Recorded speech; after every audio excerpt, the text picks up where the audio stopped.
Good evening, ladies and gentlemen. Welcome to the 19th installment of the Flight Room TV.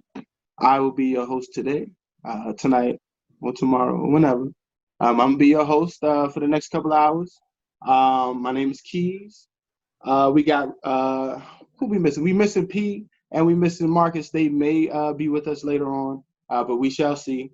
But we're going to rock right now with, we got my man Al, P-Shack, Remy Please, and my man Simo. All right. Well, first things first. First things first. This shit right here is good. This Uncle Nearest shit is fucking good. Like, for real. Like, I know, like, I wasn't supposed to be, like, drinking this straight like this, like you guys said, but guess what? That's what I did, and I went with it. And this shit is, like, fucking delicious. So, like, yeah. Ooh. And you say you got 100 proof out? Yeah, man. You already know I still haven't tried it. I haven't tried the 93% proof that you guys got. But every week, man, I'm still on Uncle Nearest, supporting black-owned, black business. You know what I'm saying? Pioneers in the distillery game right now. So I'm fucking with Uncle Nearest till something sways me away.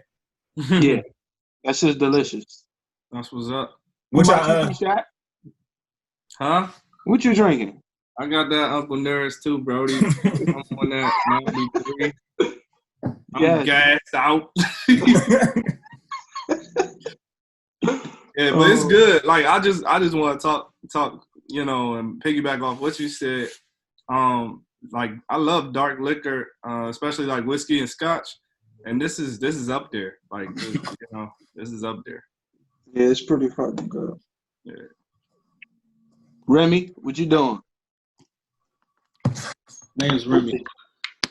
Still Okay, Uncle Nearest. Sam. In the Remy glass though. Yeah. Hey, they 4 for 4. Classy. Let me get the Uncle Nearest 4 for 4. You gotta have it straight, very neat, because I don't know if y'all know, whiskey has no carbs, and I'm trying to grow abs. It's the healthy choice. Yep. All right, Simo, what you doing? What you doing? I wasn't able to make it to the liquor store to get me some Nearest, but I got some Black Label over here. That'll work. Working on it. It's whiskey. That'll definitely work. Well, I'm glad you guys are here. Let's jump into a topic. First topic, bold NFL prediction. You can be as bold as you want. Just don't have the Steelers in the goddamn Super Bowl. Please, let's spare ourselves and not do that. You already know where I'm going with it. Pittsburgh all day. We ain't got to worry about Tom Brady in the AFC no more. Yeah, what we got to worry about is Kansas City. And we got defense now, so we Gucci. You don't got to worry about Lamar Jackson? And I fucking know. We strapped Lamar Jackson. Oh, my God. Y'all strapped Lamar Jackson. I don't know if y'all didn't see the same game we saw. We went to OT with Lamar Jackson with a third, fourth string quarterback. You didn't see that same game? That's what I saw. That's what I saw. And now we got my dog back. We got my dog Big Ben back. So yeah, I think we owe that number 7 ring. That number 7 ring right now. Number 7. Number 7. This dude is next. We got 6. Count. We got 6. We got to get that number 7, dog. I'm gonna jump out there on the limb and I'm gonna go. The Chargers get a bye week. Whoa. The Chargers not only make the playoffs, the Chargers get a bye week. And yes, I know they're in the same division as the Chiefs, but I'm saying the Chargers get a bye week. Oh, you're saying that they get the bye week, but they won't win the conference. No, I'm not. I don't know. I don't know about all that. See, that ain't my prediction. My prediction they get a bye week. It is very possible that they. Okay, I'm just wanting to know what type of bye week. You talking about bye week for like home field advantage, or bye week you was in second place? Hey, it can be second place. Hey, that's still a bye week. All right. Oh, anybody know who their quarterback is right now? I'm trying to figure out who that is bold. It's either going to Tyrod Taylor or Justin Herbert. Oh yeah, Tyrod. Oh, that is bold. That's bold. The The Chargers. I got the Dolphins winning the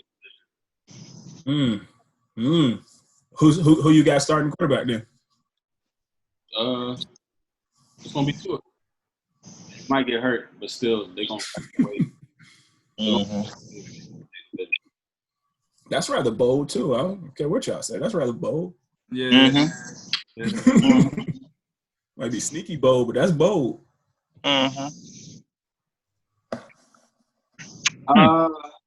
Playoffs. I will say that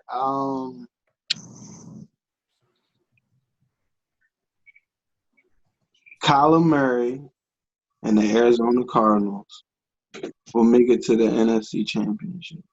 To the championship. NFC, That is bold. That's very bold. Yeah, NFC is very bold. Championship. Hey, they doing something over there. They got D-Hop over there now. Yeah. Hey, hold on 1 second. I might got to backtrack on my pick just because I just thought about something. What's up? It's 7 teams that's making the playoffs this year from each conference, right? Right. So, and then it's only going to be 1 team that makes the bye week, if I'm not mistaken. Number 1 seed, if I'm not mistaken, the number 1 seed is the only team that gets the bye. I still don't know play out, but I think it's only 1 seed that gets the bye. So if it's only 1 seed, then I'm not going with the Chargers to get that bye because I don't think the Chargers are going to be the number 1 team in the conference. I still think they will be. They probably had a second or third best record in the conference, but I don't think they're going to have the number 1 seed. But I need to clarify that. Okay. Yeah. When did that start? This season. Yep. What the fuck? Yep, they just changed that. 7 teams? 7 teams from each conference, yep. Oh no, I gotta reevaluate this entire thing. Did they add the extra game too? Did they add the extra games too? Like in the regular season? No, not in the regular season yet. Just for the playoffs. Okay. Wow. That means the race, the conference races are gonna be even tighter. Yep. Yeah, that's what they was trying to do. God damn. That's what they was trying to do. I still got Arizona making it far as shit though. Yeah, Kyler looked good last year for his first year. I expect them to do some things, especially with D-Hop over that joint. And they got don't they got Kenyon Drake now, running back? He looked good over that joint. He looked real good over there. It wasn't on Miami. He looked real good over there. Yeah, he looked pretty good. Yeah, they might be dangerous. They might be they might have a little Kansas City fire, a little something going. I don't know. We'll see. I feel like Kyler Murray is like the perfect quarterback for that team. In general. I mean, yeah, because the coach and everything. Yeah, he fits that system and everything.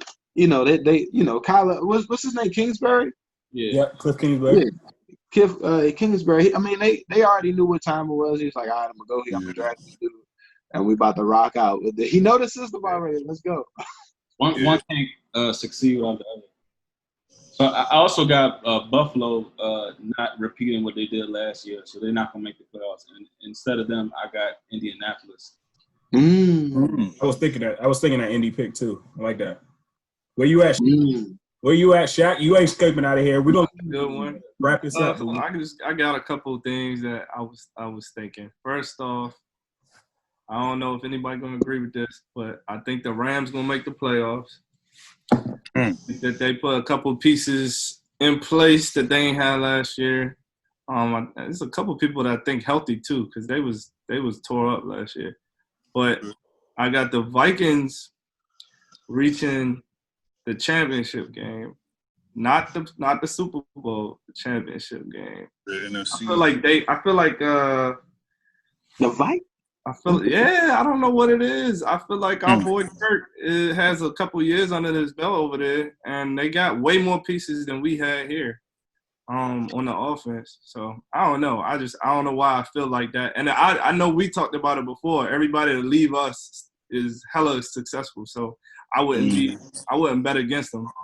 My only issue is that I can see what you're saying, but I feel like them losing Stephon Diggs was. I feel like that's going to hurt them more than what they like. I feel as though the Vikings felt as though we can move on from the Stephon Diggs, but I think that by Stephon Diggs being on the field, he was their main deep threat. Like Adam Thielen was the year before last, but then like it became Stephon Diggs. So now you're gonna have Adam Thielen. All the coverages are gonna roll to his side now, right? Because you got these young cats, so you're gonna have to make these young cats earn their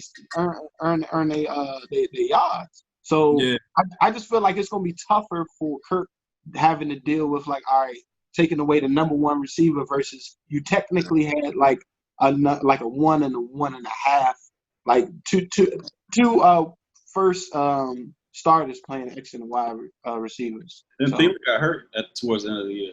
Right. Yeah, I heard about that too. He was on my damn fantasy team. I feel like they got a lot of they got some speedsters too. Like they got weapons. Hell they got weapons. I'm trying to figure out who's gonna be their deep threat though. That's what I want to know, but I know that. It's just the feeling, like he said, far fetched, and I feel like that might be a little far fetched, especially with Stephon not being there. Irv Smith gonna step up. But also, I predict that the first game, who played the first game? The Kansas City Chiefs and the Texans, I think.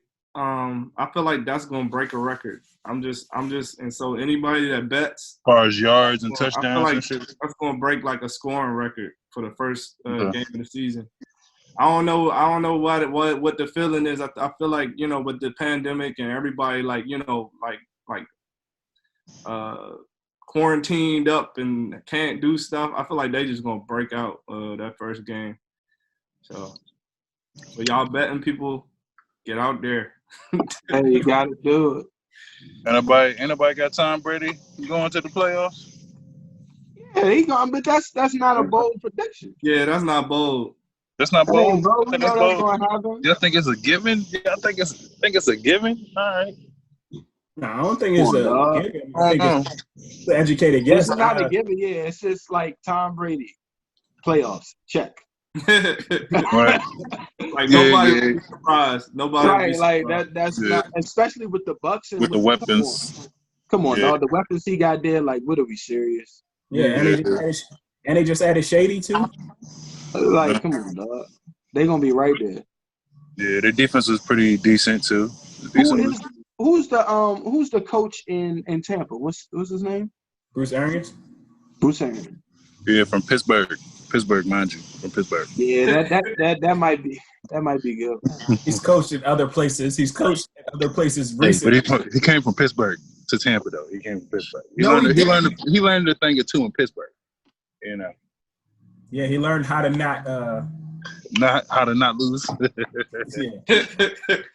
No, not that. Hey, so Corey, what's your bold prediction that doesn't include the Steelers?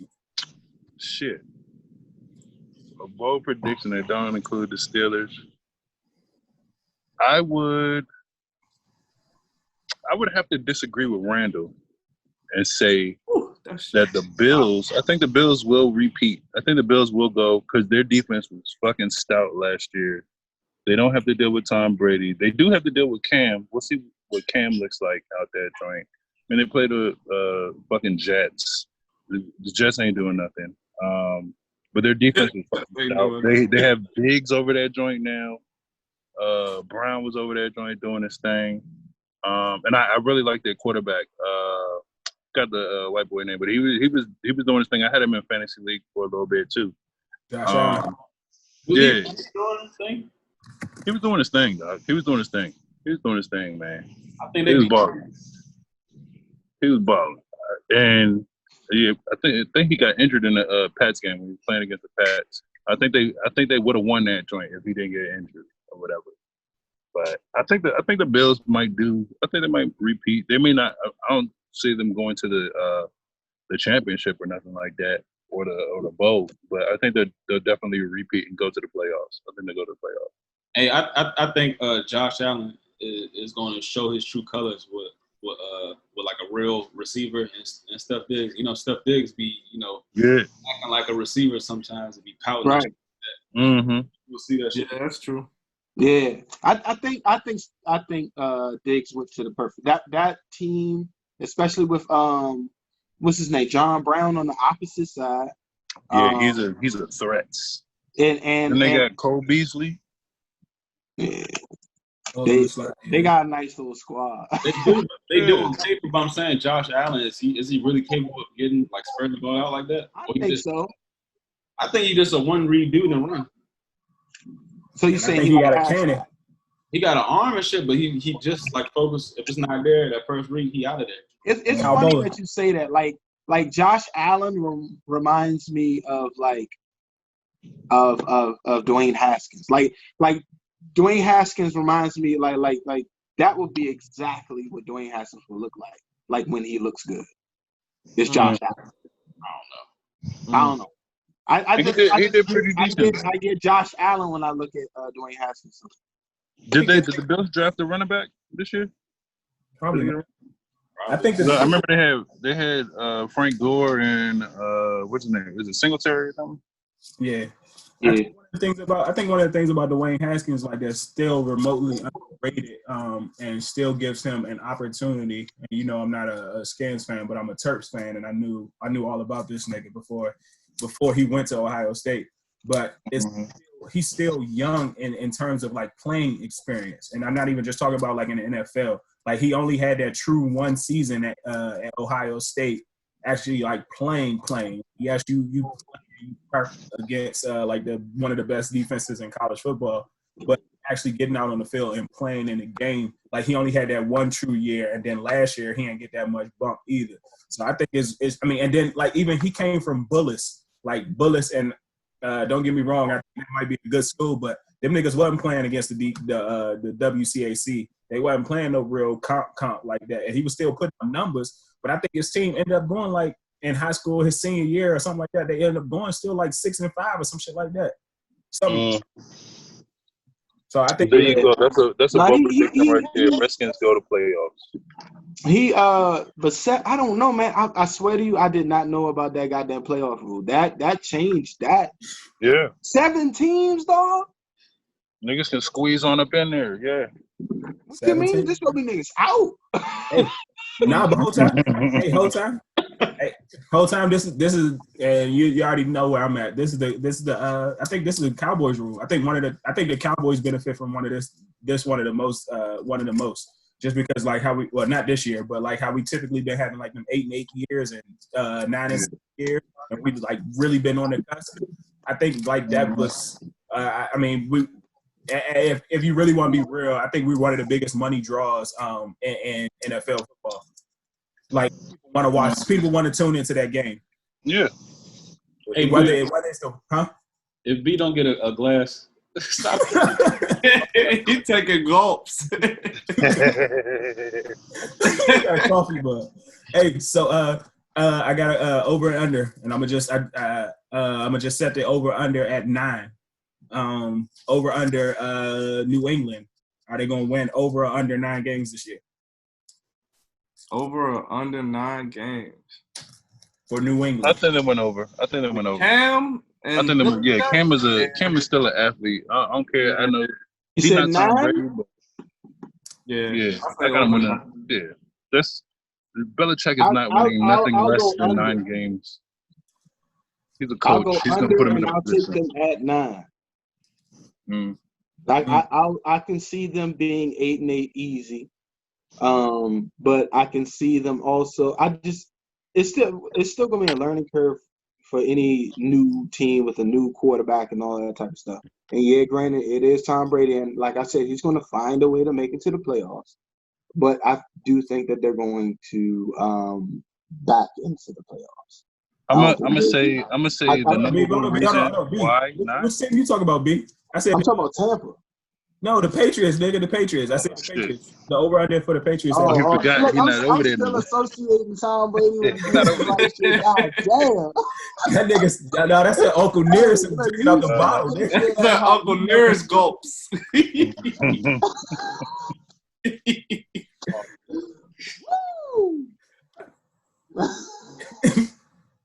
Yeah, I got them going 10-6.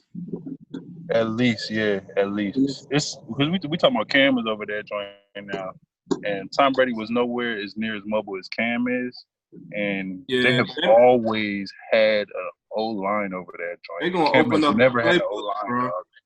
I wouldn't be surprised if they do more. They got yeah. They have to run the ball. Yeah. Oh yeah. They got to run the Because ball. I'm pretty sure there was stuff that they couldn't do with Tom Brady that Belichick wanted to do. So this is an opportunity. But Yeah. I got Henry over there taking a big, lead. Yeah. Oh yeah, and then don't forget about the running back too, Sonny Michael too. Michelle, I'm sorry, Michelle. Michelle, Yeah. I do that too. Yeah. I thought about Michael. Randall, don't sneak out of this. Don't you sneak out of this. What you going over or under? Oh, for the Patriots? Yeah, What's the line? I just put it at 9. I think it's I put it at 9. I'll say they push. Go 9. Yeah, that's what I was saying. I'll take him at 9. Yeah, push. Cause just think what he did with Garoppolo. You know what I'm saying? When Brady was down, like Cam is better than Garoppolo, bro. And that's what you gotta. Yeah. I think the other 2 teams in the division are better than what they have been in recent years. So yeah. I can't. That's what I'm saying. Like you're gonna have like the Dolphins are gonna be better, which means like that. Okay, so if they split with a lot of the teams in their division, I would take the under. Don't forget their defense is still there though. The Patriots defense still strapping up. I'm a reach. opt out. A lot of them I'm a opt reach. Oh yeah, that's true. That's why I said I was about to reach. I'm a reach. I'm going under What? because of all the opt-outs. I mean, like they got high time. They had a bunch of opt-outs. Yeah, they had like 6 opt-outs on defense alone. Starters. Yeah. Shit. Yeah. Yeah. I ain't think about that. Just let them Steelers just coast on into the Super Bowl then. Mute him. Mute him now. I didn't think about the opt-outs, but that's a good thing to take in consideration. I don't know. Nobody opted out from Steelers, just to let y'all know. You know what I'm saying? Staying in the NFL, what are your takes on this on Darius Geis?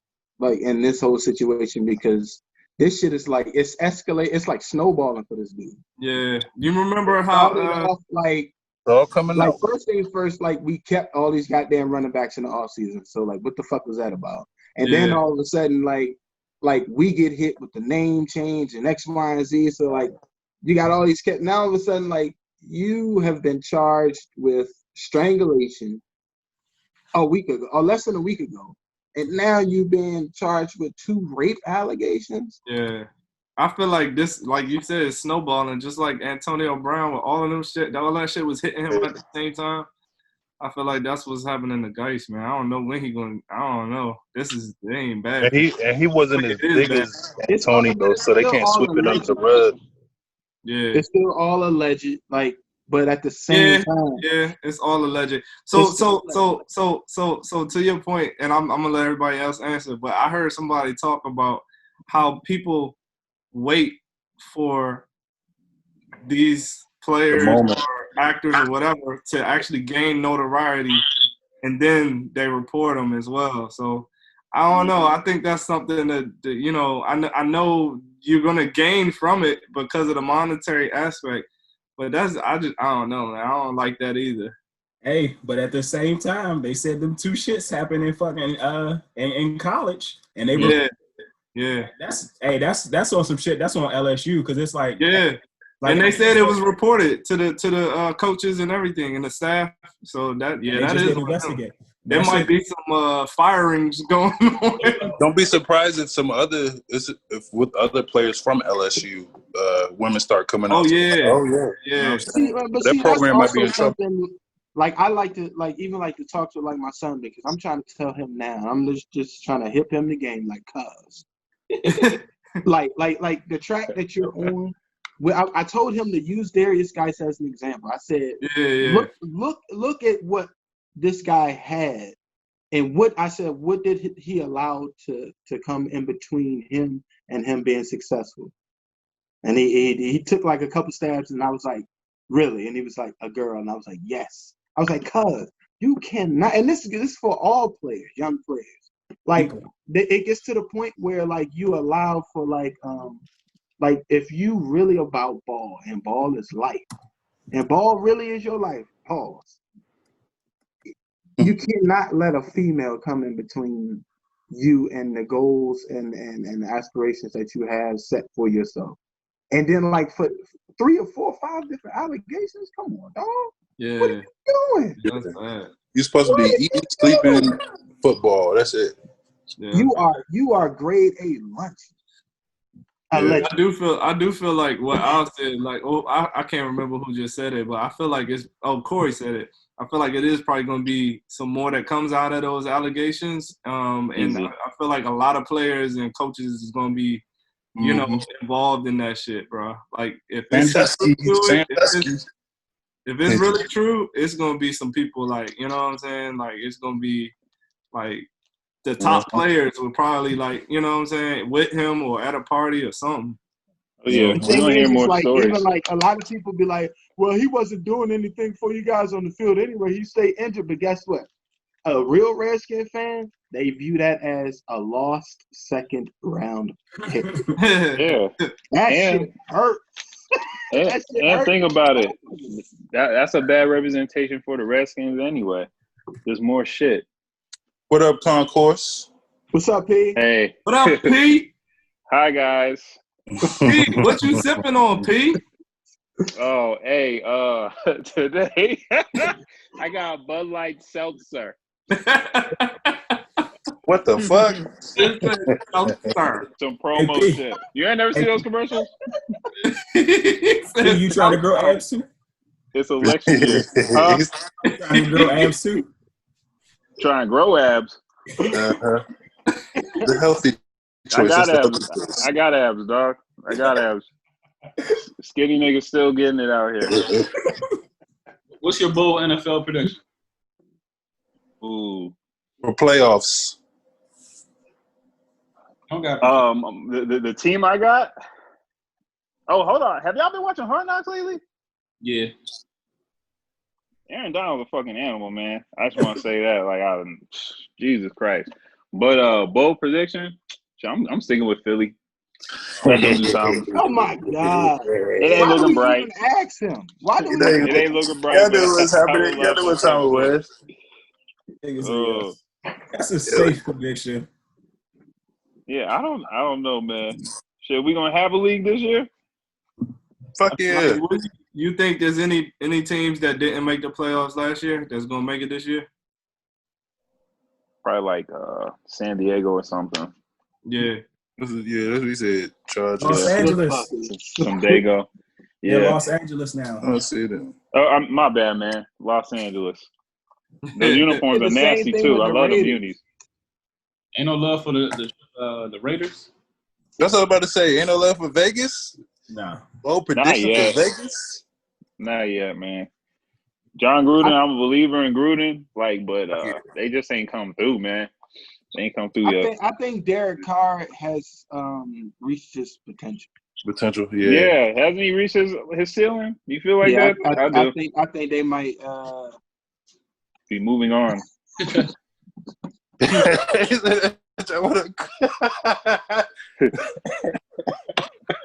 He be like a Yes. good ass backup though. I can't be posting shit in this chat, man.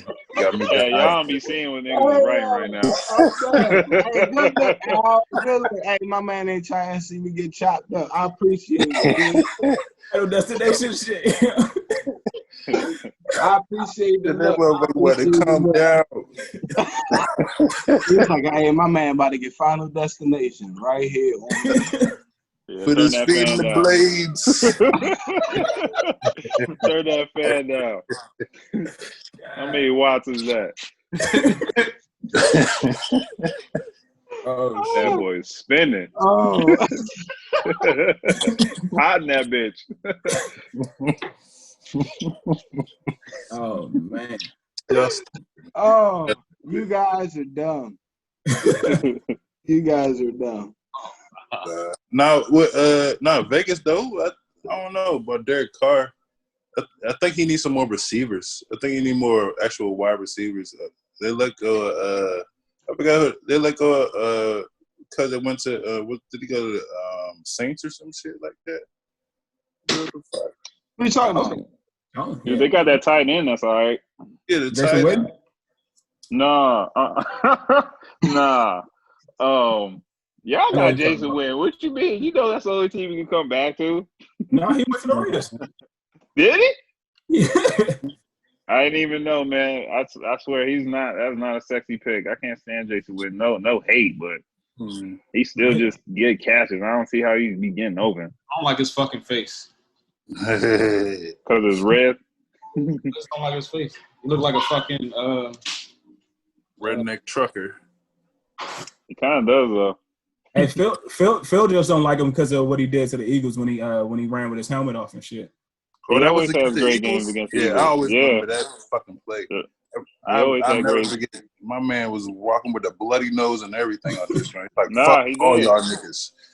You know God who else damn. used to kill Philly? Des Bryant used to have fucking games against Philly, like every time. Oh, Never yeah. understood it. He have a silent ass year, but them 2 games against Philly, highlight reel. Remember he caught them 3 touchdowns on that one nigga against. Oh my God! You Yeah. talk about I remember yeah, I that know shit. was That it shit's Maxwell? crazy. Was it Byron Maxwell? I think so. Yeah. It might have been him. He got out of there quick. We sent him to It was Miami. the same play on the right side. Yeah, it was Maxwell. He was biting on all that shit. I remember that. Had Romo looking like Montana out there. Montana. Tony Montana. Get your motherfucking ass out of here. Yeah. All right. That was Chip Kelly era. Fuck. Got your man looking like Joe Montana. Hey, I'd Alright. still square up on Chip Kelly if I ever seen that nigga. I'd still square up. Phil, That's so protect your square mental up. health. Protect your mental health, man. Protect your mental You health. right. So That's how I'm in Wusan. So I know we think about like football.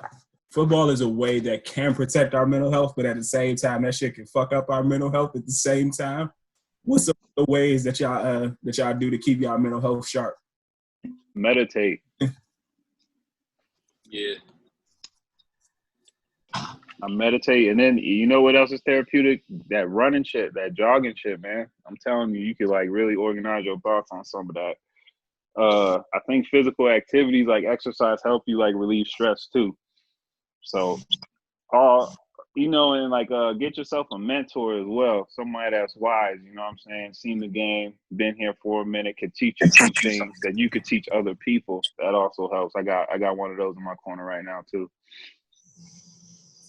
Yeah, it's crazy that you said that. I went to I went somewhere last week and somebody asked me. They was like, "Yo, do you have a mentor?" And I was like, "No." Like, what the fuck do I I'm a need? grown ass man, dog. You know what I'm saying? Like I do like, feel you on I that. don't have a mentor. Like I feel as though like I'm my own mentor.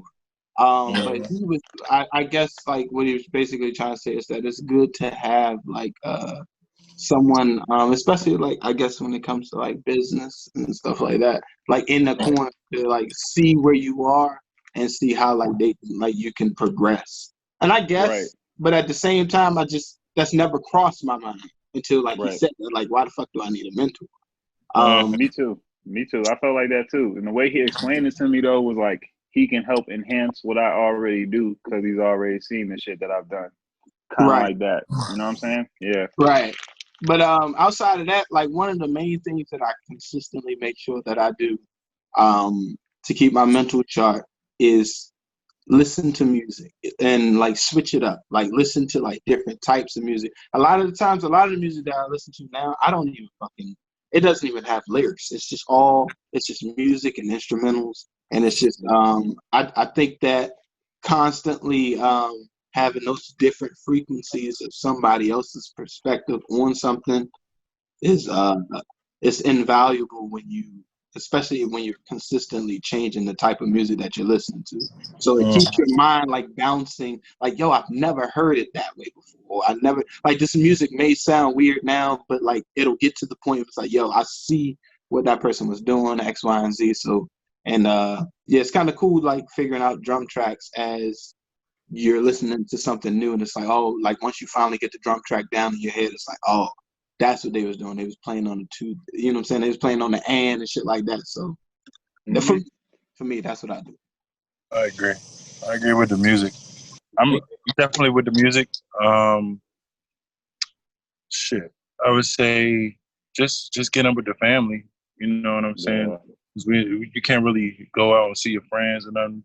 That's how we meeting up. We got to meet up on the fucking phones or the laptops and shit. Just meeting up with the family every weekend or whatever, having dinner or something. Just just still having that human contact. You know what I'm saying? Oh yeah. That's really just it. Just I mean, chilling with the family. you gotta be open to things too for your mental health. Like the stigma with black men and all that, and like, even therapy. People be like nervous about therapy and stuff, but that's really just searching for yourself and finding more shit out about yourself why you are the way you are. So it's like you take that route too. Yeah, that's true. Has anybody done therapy? Yeah. I've never done it. You never done that shit. I always feel that stigma. Always feel that stigma. I gotta be crazy. Yeah. Have any of you guys floated before? What? Have you ever- Levitated? Have you floated? Like, have you? It's called float. Like, Oh, you float. mean sensory deprivation tanks? Exactly. Oh, I want to do one of those. Oh nah, I seen them joints. Nah, I haven't done that. It sounds You dope. knocked out in there. We should all definitely. You done it Record before, that B? shit. You say what? You did it before, B? No, but that's what I'm saying. I want Oh. like when I go to experience it. I don't want to experience it by myself. Like I want to experience it with Yeah. a rack of other people. Like we can all like book some shit to like do that, and then like we can share our experiences that next goddamn Wednesday. How dope is that? So, You know what I'm saying? so real quick, You know what I'm before saying? Like we all do that shit. Like, but like I definitely want to do that.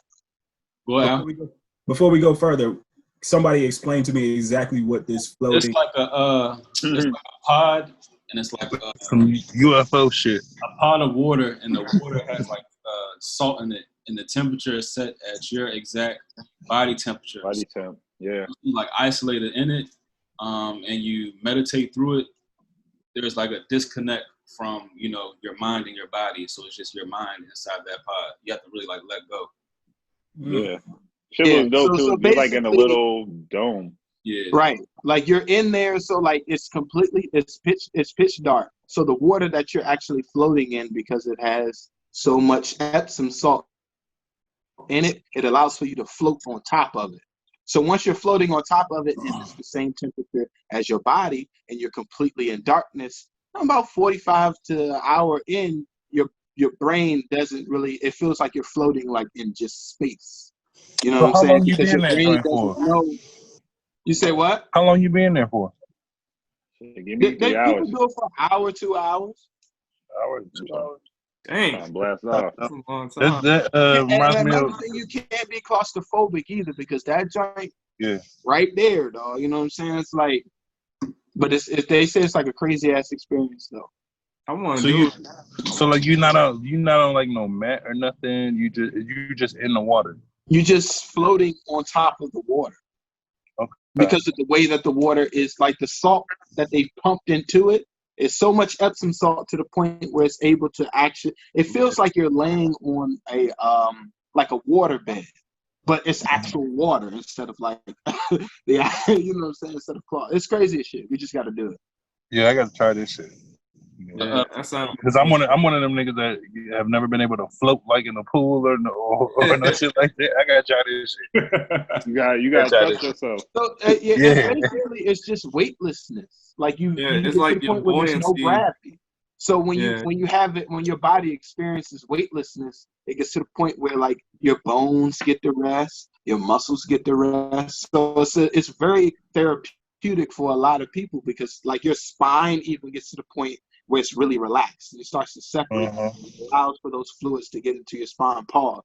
So like Right. it you know what I'm saying, it sounds it's expensive, perfect. but I like to try. But that's what. No, it's like $70 for Okay, like that's an cheap, hour and a half. Yeah. But Yeah, I can- yeah. Pete was saying therapy, and Corey, you talking about the stigma. The only reason I would probably do it now is because I was watching that show on Viceland, The Therapist.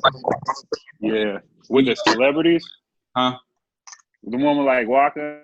And all them, with the celebrities. Yeah, that shit was good. He got me open to the idea. I will only do that shit if I can get like somebody like him, like that has like that type of like. Yeah. What is the show you was watching? It's called The Therapist. It's on Vice. It's like His name like Doctor something Singh. Black dude, they got like it's pretty good too. And so what changed your mind from I guess I don't know, from before you watched the show to now? Like what changed in he was just real like optimistic, and it's not just like some like dude and also he black too. It's just not some dude like in the corner just seem like he judging you or telling you what's exactly wrong with you. I guess he just pointing out your positives as well. So I don't know. But along with that, and even speaking to that, like, I mean, he do like Even like your meditation practices and shit like that with them. yeah, right. because like even like That's the when they show do, that like, got me open shrooms, to and it. P, you know this too. Like with the shrooms, it's like it points out like your defaults and like you know what I'm saying, like some of the shit that like you like you be like, damn, I didn't even notice that I was doing that. Yeah, it just opens but like you up that's to what I've been different. doing, and it's like you just see yourself in like a different light. It's like, damn, it's like, Oh yeah. wow, I didn't know that I was doing that because of that. It's weird, like It that's just crazy. opens you up to different channels of thinking, because like I don't know, we get restricted being in this realm to like one way of thinking, because it's like people think the same. You could advance in so many different ways. There's different ways to advance, man. But yeah, the boomers, that should open you up. You gotta be open to that too. You gotta be open to that. You gotta know who you are though a little bit before you try that shit. I think smoking give you like good perspective. If you sit back, too. I was actually gonna say that one too. You sit back. Oh yeah, man. Like yeah. Evaluation. Absolutely. Jack, I know you don't smoke. What's some of the things that you do for your mental health? Yeah, I don't smoke. Just to touch on that. You must have them edibles though. Just to touch on that. So my grandpa, he was in the hospital of lung cancer.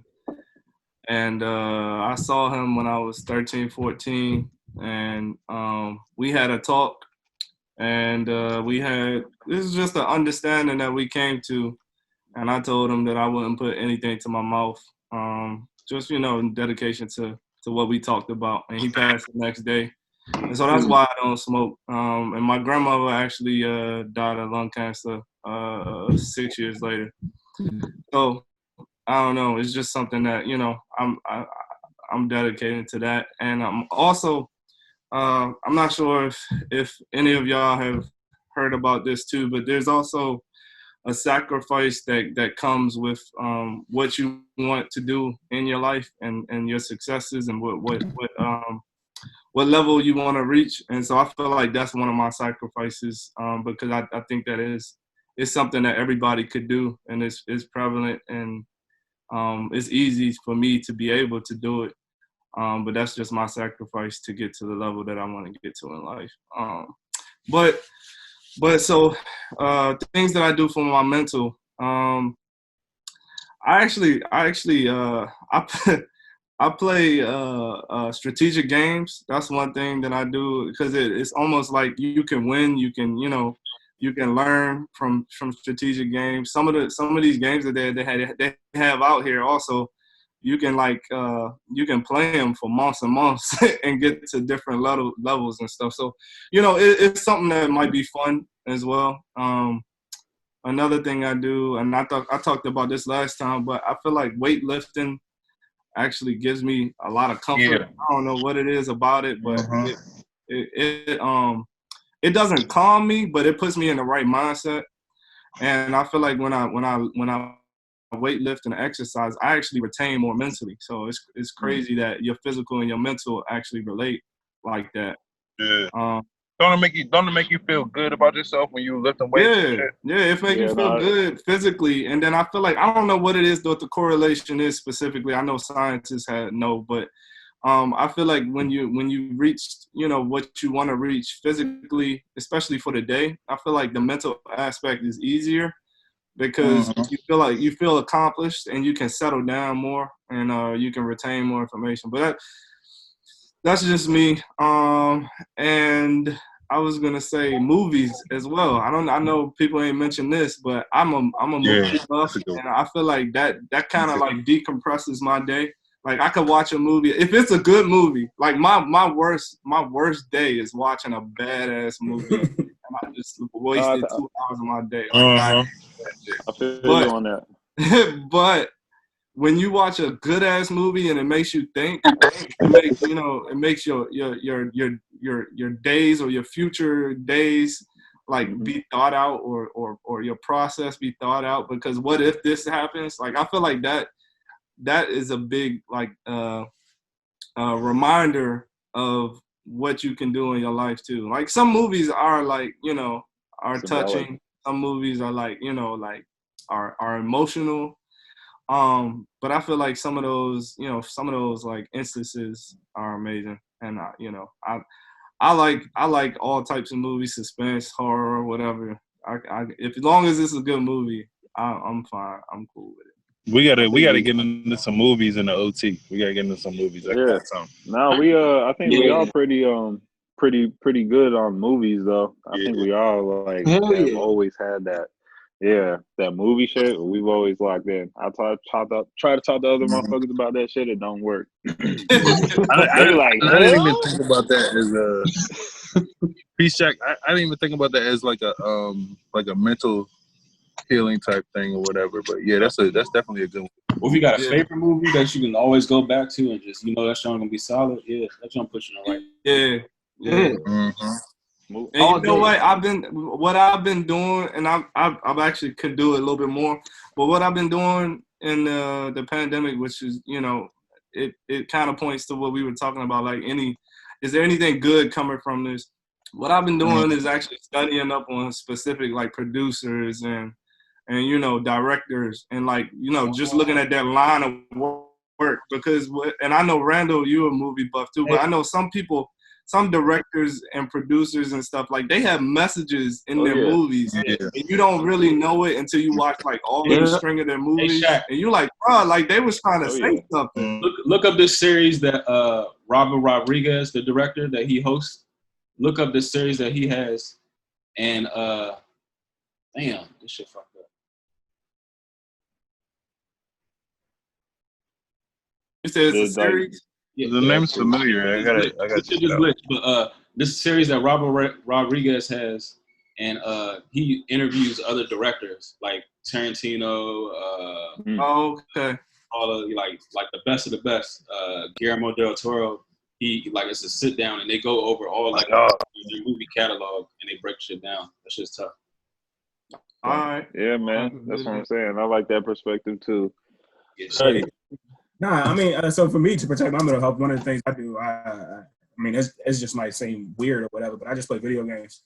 Like, you know what I'm saying? Like, once the night shuts down for everybody else in the house, I'm saying, playing video games, whether it's on my phone playing spades, whether it's playing chess on the phone, or, you know what I'm saying, or even just playing 2K or what. Or chess. Yeah, but chess, I mean, like, so chess, you know what I'm saying, like, sometimes I'm playing against a computer, sometimes I'm playing throughout the day against other people. Like, you know what I'm saying? Like, that's that strategic game shit, whereas though you also thinking about your next move, you also thinking about everything else that's going along with it.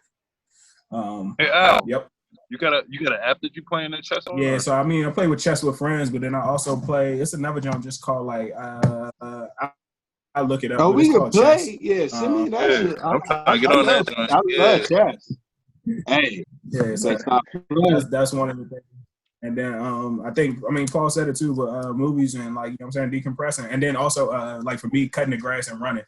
So cutting the grass, you know what I'm saying, like I said, you sitting outside, I mean, you outside by yourself, you know what I'm saying, you got your headphones, music, but at the same time, like you literally are one with yourself, you are by yourself. It's like literally the opportunity for you to talk to yourself, answer yourself, hear from yourself and everything of the sort. And learn about yourself with no problem. So I love cutting grass, and then also running. The same thing, like you pushing yourself forward, but at the same time, like you are pushing yourself beyond your boundaries. beyond your limits, like setting a time or setting a goal for yourself for each run that you try to break. So that's where I'm at. I think Randall, you ain't went yet, Randall. Nah, I say like the biggest thing for my mental health is like a lot of times it's meditation and time alone, but there's like different degrees of meditation.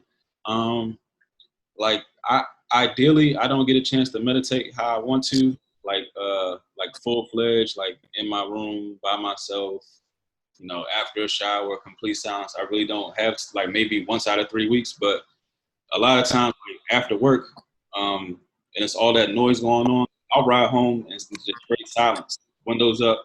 Like I need that silence. Yeah. Or I'll be doing that too. or like after I wake up and like that little light sleep that you have after you wake up in the morning, and I'll like play some binaural beats. Oh, I love those. Yeah, I play some binaural beats and kind of like meditate and kind of like fade away with that joint and have like some wild ass. Mhm. Y'all dropping Oh, yeah. out here tonight. That's Astro playing right there. So Like, by the Setting up way, everything. In by the quarantine, way, I know you. So Randall, you just talked about waking up and sounds and stuff that might ease you through the day. So just real quick, and this is just I'm just doing this for my fellas, but if you got any type of alarm or like any type of like out of the norm sound that wakes you up, is not good for your health. So if you got an alarm that's just like like that shit is like, it literally is known to mess with your mental during that whole day. That could be the worst way to wake up. So just a heads up, like this is from psychiatrists and therapists. Like do not have something that is like, you know, I got one of those and wakes you up, like, because it'll mess up. It mentally could mess up the rest of your day, and you not know what the fuck's going on. So just heads up on that. and then like in quarantine, I was jogging or walking a lot, and I would listen to like audio books or other podcasts and shit like that, just to like, you know, just to strengthen my brain. And last but not least, on YouTube, anytime I need to pick me up, I'm fucking watching the best of like Ric Flair promo. Every time I have a bad day, I'm listening to Ric Flair, like the best of his promo, like in the ring or outside the ring, him and fucking Mean Gene Okerman and Shafani and shit like that. I be doing shit like that too, playing clips from shit. Yeah. So you know what's a good one? They got a Bruce Lee joint, the 30 for 30 on now. Oh yeah, I watched it. Oh yeah, the Be Water. We've been on that. Yeah. We've been on that. No, what was I saying? I also think that one of the things that I didn't mention that I definitely do a lot is when it comes to like my mental. I talk to my kids, and I'll like, you know what I'm saying, like if I just need like to just kind of like not let go, but just think from like a different perspective. Like I'll talk to them, and like all you need to do is ask them like a couple things, and they'll open up, and you'll be sitting there. It'll be like 45 minutes in, you know what I'm saying? I'll still be talking to them. And it's just like, oh shit, I didn't even know that this girl thought like this. You know what I'm saying? It's like, oh shit. And it teaches you a lot, because we were all once young as well. You know what I'm saying? And when we were young, we didn't give a fuck about nothing.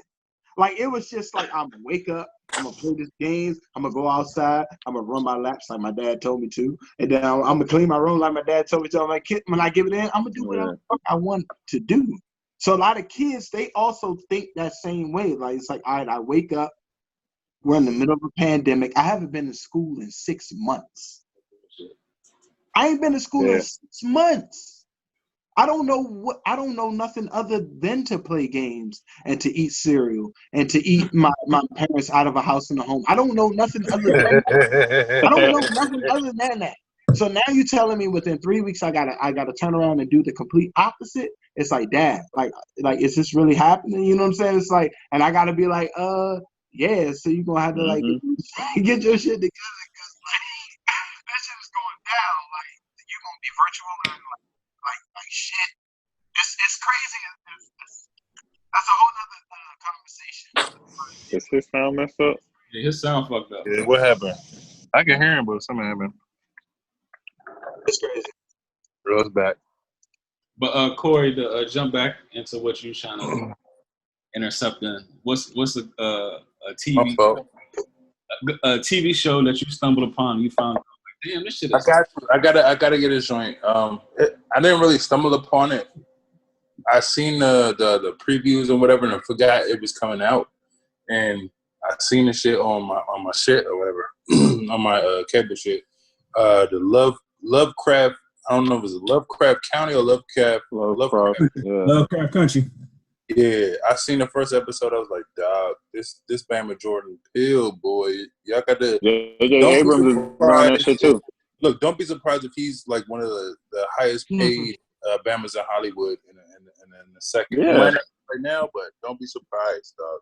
But J.J. Abrams co-signed that shit. Yeah, JJ. That's why that shit's about to look. Another good one. Yeah, hell yeah, he be on it, man. You need to see his shit. That one he did with like they were going back in time for JFK. Who what's his name was doing that shit? 1942 or something. I forget it. Mm-hmm. Never mind. But nah, Jordan Peele got some joints, dog. I watched the was it Twilight Zone? He redid the Twilight Zone and shit. I watched that joint. Yeah, they on season 2 now. Yeah. Oh, they is? Oh, okay. I'm ready. They got season 2 now.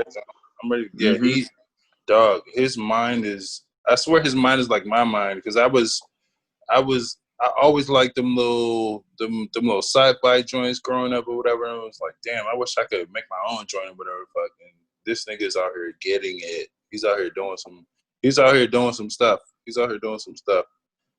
Anything Jordan Peele, I will say. Anything Jordan Peele is Gucci. Yeah, real talk. Anything. You got another one coming out soon too. Y'all seen Project Power, or is that like too new? I seen. Ooh, I was gonna ask if y'all seen that. That's a movie, but yeah, it's not a series, but it's a movie. Yeah, that joint was dope. I saw it. Jimmy Fox. Oh yeah, I didn't see it, but I saw that preview. I was like, yeah, I do need to tune into that shit. I already know. Yeah, but you know what's about to drop? That's about to be on some woke shit. That Tenet shit. Oh yeah, for sure. Oh yeah. I've been waiting on that. I've been waiting on that for like 6 months. Yeah, What's it called? a minute. Tenet. T. And you know it's crazy in like Colorado, they're about to open the movie theater for like 10 cents a ticket, and that's one of the movies that's gonna be on that shit. Yeah, man. Yeah, I know. I'm like, I don't know. Did anybody see the Project Power joint though? Like the first I didn't. You see that joint? Yeah, I saw. I felt like if you saw it. Yeah, I saw it. It was good. It was good. Did you feel like it was on like some black woman power or just black power period type shit or whatever? If you over understanding some type of shit anyway, not understanding but over understanding. I feel like it had a lot of different meanings to it, and so I think it reads into what you want. You know, it reads into what you want to think about it. But it had a lot of readings into it, and it's all positive from my perspective. Like, yeah. You know, for women, for black people, for you know what I'm saying. I feel like it had a lot of meaning. So, but it was dope as well. If you didn't read too much into it, it was still a pretty good movie. Mm-hmm. It made me want the sequel for Bright, my man Will Smith. You want that Bright? Yeah, we want that Bright out here, dog. That joke was dope. I'm ready for it. After that shit too. It wasn't bad. What do you mean it wasn't bad, man? That joke was tough, dog. It wasn't bad. Every Will Smith, niggas be hating on Will Smith. No, I'm not even hating. I thought it was straight. I liked it. It was like some racism shit too. If you look at it. You said every Will Smith movie? What did you hate? What Will Smith movie did you hate? Wow. Go ahead. Wow, you a hater, dog. That was my joint growing up, dog. You crazy. You turned down the Matrix for that. I remember being in fucking was it Kids R Us getting the fucking Wild Wild West shades, nigga. Fuck you. What's the joint he did with his son and it was like the last niggas on earth? That shit was hard. Oh, that one was bad. That was bad. It was bad. It could have been so much better, man. The storyline. Come on, Brian. Tell him there's some haters, Brian. The storyline was was amazing. Like it could have been so much better. That's what I hate. That's what I hate, Randall. When the storyline's sick, and you can actually make it into like a top 10 movie, and then it just sucks. Like I was like, you had all of the potential. They was trying to make it into a sequel. You know what I'm saying? But you know, Bama's got hate on it. That's when M. Night Shyamalan was going down. He was falling off a little bit. Dog, and that's another that I love every M. Night. I do too. M. Night is M. Night is a beast, but I can critique his shit. Bad movies too. Huh? What bad movie? What? Oh yeah, he got bad movies. He got bad. He got some good ones though too, though. But He got good ones. He got bad movies. Like let's not make it seem like this dude is like he's got bad movies. He got bad movies. What? Which one? Please tell me bad movies. He has bad movies. Like he's like all his productions aren't like top notch. Which one? The Devil was not good. The Devil was not good. Yeah, the elevator one. Devil, the Last Airbender could have been done way better. Yeah, that's true. Yeah, he doesn't know how to end movies. I'm sorry, but it's supposed to be a sequel. Do you know how many episodes of The Last Airbender there was, dog? It was supposed to be a sequel, but you know, it was haters out there. But a lot of these you can't be a producer and then go after something and be like, oh well, it was right episodes. Nah, nigga, like you gonna take that shit on, you gotta do that shit the right way. He had some opportunities, but he had some good ones too. But and The Happening was kind of bad too. What? I don't know. Oh my god! I think The Happening was it was too slow. Yes, it was all up in the head, dog. It was mentally to fuck with you, dog. Maybe it was Wahlberg. Hey, I didn't like but Wahlberg. The Village was tough. The Village was good. Thank you. Signs was good. Signs was good too. Thank you. I like Signs. Sixth Sense. Thank you. Yeah. Thank you. Sixth Sense was like that. Speaking of show that Glass, all them joints. that surprised me, and it's an M. Night jump. What's the jump? The Stranger. Oh yeah. Yeah. Oh yeah. Okay. Yeah. I did watch that one. That shit was good. Come on, y'all. That shit. My man's out here. He got a few. Yeah. So He got a few. He got all of them. So going back to TV shows that we saw that was kind of surprised. I'm gonna throw this one out here because I never heard anybody talk about this one, and I thought it was really good. Banshee. I don't know if anybody's seen Banshee. I heard of it. I didn't see it yet. But that shit was top. Like, okay, I need to watch that. Wow. And I think it was a different writer the last 2 seasons, but the first 2 seasons probably like epic shit, bro. Like I love that shit. Okay. The Boys, I know we talked about The Boys, but The Boys I like that. was like a surprise to me because I was watching it on a whim. Like I was like, all right, I don't got nothing to do. Let me see the first episode. Me too. And I was into it after that. Yo, I fuck with that show. Please check. Which one is that? Which one is The Boys? I don't think I saw that. Which one is that? What's The Boys? The superhero. It's on Amazon Prime. Yeah. Okay, all right. I ain't see it. It's like real. It's like Just got back on my Amazon. Y'all ain't seen the Homecoming on that joint? Nah. I ain't seen the whole. I heard That about it. joint is tough. That joint is tough. I seen the whole first. Talking about the season. second season? No, I didn't finish the second season. I seen the whole first season. I started the first 2 episodes. I finished the first 2 episodes of the second season with what is it? Janelle, the name on it. Yeah. I haven't started that yet. Them dresses good. Them dresses was good. all right. I ain't finished though. What you got, Al? Man, the jump that I stumbled across, and I still fuck with it to this day. Is Hold on. I'm sorry to cut it. What the fuck is up with Brian? Dog? Why is he over here dying? What is going on? Go ahead, Al. Go ahead. Uncle Don't Nearest mind me, please. Don't mind me. So the show, you know what I'm saying, they caught me off guard, like legit, like completely off guard. It was All-Star Weekend, and like literally, you know what I'm saying, the TV was on. I think we just finished watching the All-Star game, and like woke up the next morning, probably like 2:00 in the morning, some shit, and fucking the show was Animal Kingdom. Hey, that's my shit too. Yeah. Animal Kingdom. I think that's how I found out about it. It was on TNT. Yeah. On TNT. Yeah, after TNT. games and shit. And like literally watched this shit, and like I think I finally watched like 4 or 5 episodes that first night, like at 2 morning, not knowing what the premise of the movie was. I mean, the show was or anything. But that shit caught me, and I was like, oh shit, these Cody brothers, I'm serious, yo. These Cody. You know, it was a movie to start out with, right? It was a British movie. It was a British movie to start out with, and then they made a like the same name, same characters, all that shit. I didn't know that. That shit's dope though. That's the shit for me. Joel Egerton was in the original movie. You know him? He was in Bright. He was the the monster nigga, his partner. I fuck with when Smurf got shot, I gasped.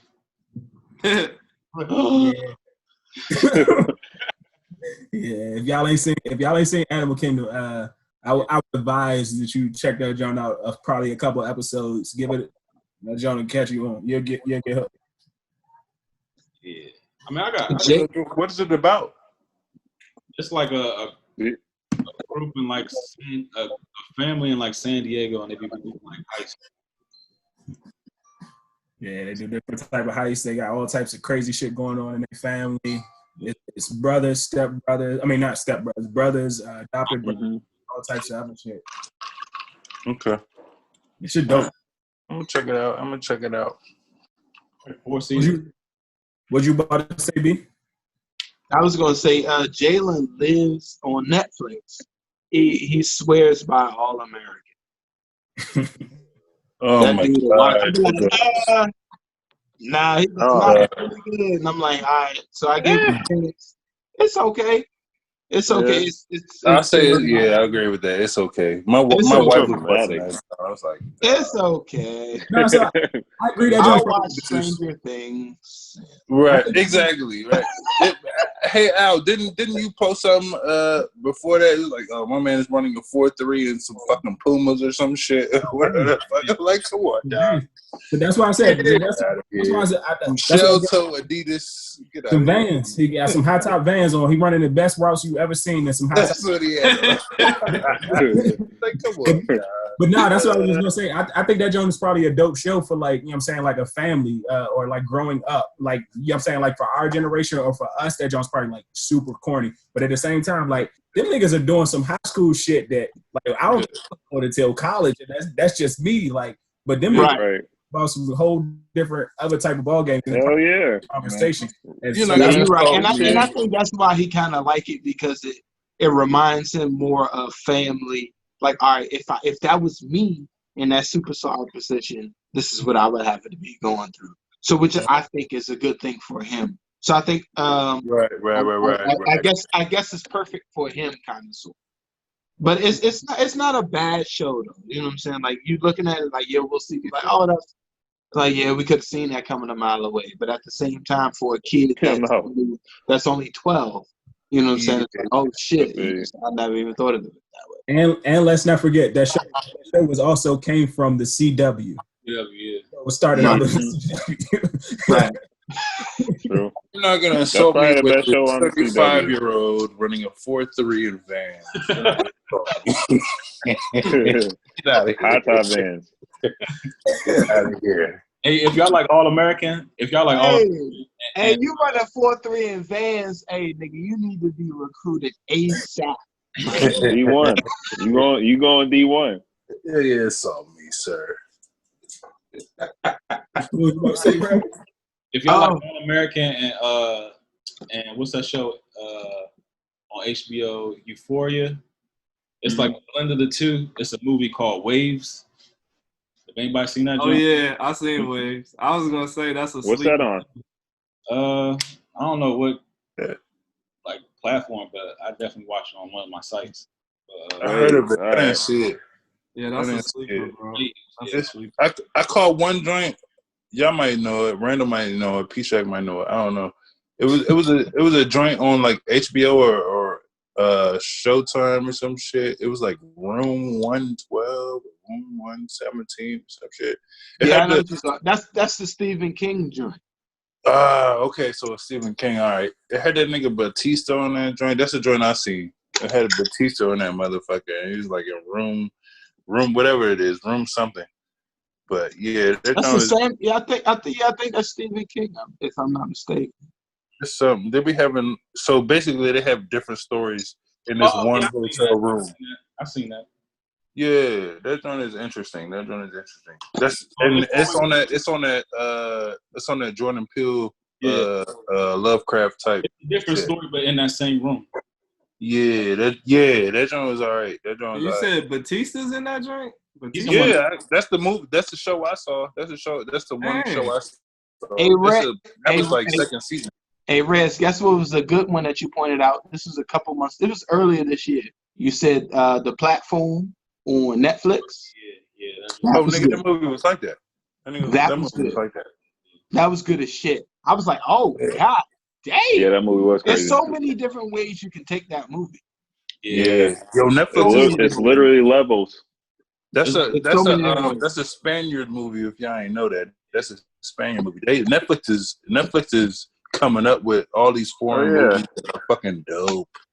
They got all the internationals on lock. Go ahead, Brian. They buy them out for the low. Hey, but when you guys get a chance, it's this joint called Night Flyers on Netflix. It's called Night Flyers. It's a movie or series? It's a series. It's called Okay. Night Flyers. Yeah. Check it out. I'm gonna check it out. It sounds good. I like the name. Night Fly. I like that. Night Flyers. So since y'all Flyers. talking about movies, y'all done thrown some movies out there. And Oh, shit. let me like She's like, ho. let me spit out like a couple more. I'm Go gonna wrap this shit. Go ahead. You already said The Boys. The first season of The Girlfriend Experience. I think it used to come on like Stars or some shit or like Cinemax. But The Girlfriend Experience, that shit is wild. Especially watch it with like a female. Okay. Watch her reactions and shit. Sharp Objects on HBO. It had that redhead from, I think this is the redhead from Wedding Crashers. I know you're talking about. That joint is wild. Watch that Yeah, joint all the way through. It's just one season. True Detective, the first and the third season. True Detective was Yeah, that first season, I saw that. The first and the third. The second season is trash. Yep. Dave, y'all got fuck with Dave on FX. Yeah, Dave is nasty. I heard that one. I haven't seen Like it yet. literally nasty too. And last Man, I one, went through that journey like 2 days. Midnight Gospel on Netflix. You gotta be smacked when you watch it. You have to be smacked. Midnight Gospel. I'm What's gonna that watch that about? one. It's like it's this dude Duncan Trussell, and it's pretty much it's just a recording of his podcast, and they put like animation, Oh, okay. and it's like a story in the animation. It's crazy. But it's the Netflix been killing. Netflix as of like the past month. Yeah. They've been adding some shit on here. Like I saw Sucker Punch. I watched Sucker Punch like twice in like 3 days. I remember we saw that in the movie. Like that was a good movie. that shit like is crazy as fuck. Still now. That shit's crazy. The visuals on that shit is like, Yeah. Did They were ahead anybody of their time with that Did anybody see I Kill Giants? I didn't see it yet, but I feel like it's gonna be like a Sucker Punch type joint. Nobody saw that? I Kill Giants? But I saw that movie like Alita was crazy too. Oh yeah, that joint was dope. It's gonna be a number 2 coming up. Yeah, that shit was wow. Mm-hmm. Y'all Yeah, remember V for Vendetta? Yeah, that joint was dope. That shit was terrible to me. Yeah, You it was a said bad it was movie. terrible. Natalie That That was a Crazy bad to movie. me. With Natalie Portman, that was a bad movie. From Leon the Professional. oh, so Yeah. let's talk about like some zombie shit. Y'all ever seen The Train to Busan? Yeah. I didn't see it. I've been seeing that joint on Netflix for the longest. That shit shocked me. I actually like that. I need to watch that shit. Is it I like in zombie English movies. or is it in Japanese or whatever the fuck it's in? I can't remember. It might be voice. Hold on, I'll let you know right now. Hold on. Voice I ain't trying to read it's captions. I'll just go ahead and switch the shit over. But it's almost Let's like see. that 25. What is it? 28 days. 28 days later. That shit got Oh, yeah, captions like 28 a days later, and you got 20 weeks later. 28 the weeks best later. zombie Yeah. Yeah. No, 28 days later was like that. I remember that shit. What was the joint with Ving Rhames though? What was the joint with Ving Rhames? The zombie When joint. he's at the mall. Yeah, at the mall. With Mekhi Phife. Yeah. I remember that shit. That was Yeah. what was that shit? Oh Yeah, man. that was a jump. That's my Yeah, zombie. the pregnant chick and all that. Yeah, that shit was crazy. That was my joint, and the British dude. What was it? Shaun of the Living Dead, some shit like that. That was a comedy. That shit was funny. That joint was good, man. That joint was funny. I fuck with the British, bro. That joint called Zombie Apocalypse, Corey. Yeah. A 4 out of 10. Hey, Brandon, what was that? It was a movie. What was the movie that God, I can't remember what it was called, but it was they were on a train, and it was like each different section of the train had something different going on. Snowpiercer. The Snowpiercer. That joint was dope. Bruh, Snowpiercer was sick. That joint was dope. And they got a series. I haven't seen the series yet, but I don't think I Was that on Netflix? Yeah, nah, the movie was too tough. I don't even want to go that down. movie was tough. Yeah, the movie was too good. niggas was eating fucking. Hold up. Remember the movie, the train movie? It was called. It was like they kept going back in time. It was kind of like The Day After Tomorrow. I know. It was called like Source Code. Yeah. It was. I think it was with Matt Damon, right? No, I had Colin Farrell. Oh, Colin Farrell. Yeah. The one. That was the a one good ass fucking movie. Because like they were trying to like predict like this terrorist attack type shit. Yeah, I don't see that. Yeah, that shit was I pretty remember dope. the preview. They were trying to do some deja vu type joint with Denzel. Right. The Matt Damon movie you talking about? I think you're talking about Adjustment Bureau. Yeah. They're Yeah. going That through was the a doors good and ass shit. movie. That was a crazy. I just watched that recently. That movie's actually fucking crazy. That joint was crazy too. Like predicting your future and shit. Like if you go through this door, this is how your shit gonna be. That's just crazy as fuck. Woof. Yeah, Adjustment Bureau was cool. Good movie. Yeah. Had a black dude in there. What's his name? Source Rodney Code. Anthony or some shit. Actually, Falcon. Source Code was Jake Gyllenhaal. Yeah, I said Gyllenhaal. Gyllenhaal. It was. Colin wasn't in it. I know which one you're talking about with him. Dang. Nope, not at all. Hey, y'all want to get in this? Y'all said V for Vendetta, and people say that's a woke movie. What's like some woke movies? You said some what movies? Woke. Oh, woke movies. Get Out. I say Matrix. I throw Matrix in there because I feel like Matrix had people thinking before we was even in that mentality. Like, you're what's right, the though. real world and what's what I'm saying? What's fictional? What are we like? Literally, like made. Yeah, I would say that would be the most woke Hollywood movie ever made. That should change minds, bro. Yeah. Most woke series ever. Do you know a black woman wrote it? She inspired. Yeah. Yeah. She won the Wachowski brothers stole that shit or whatever the fuck, whatever that. The right case. Mm-hmm.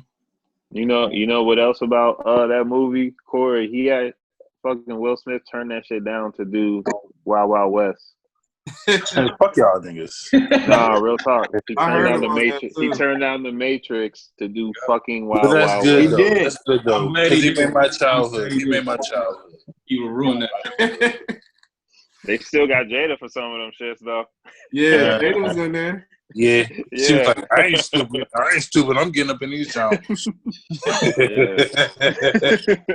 Yes, dumb nigga. I think she in the new one. Isn't she in the new ones too? She's probably in the new one. Yeah. Mm-hmm. One of my movies is definitely and this is within the past like 5 years.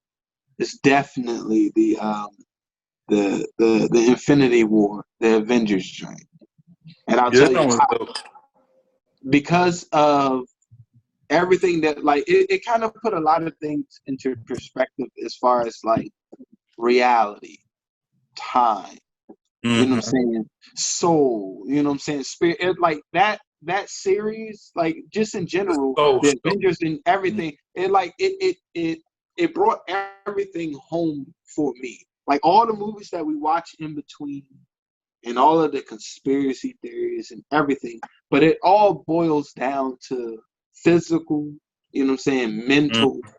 You know what I'm saying? Spiritual and stuff like that. And like that movie was able to break down every single layer of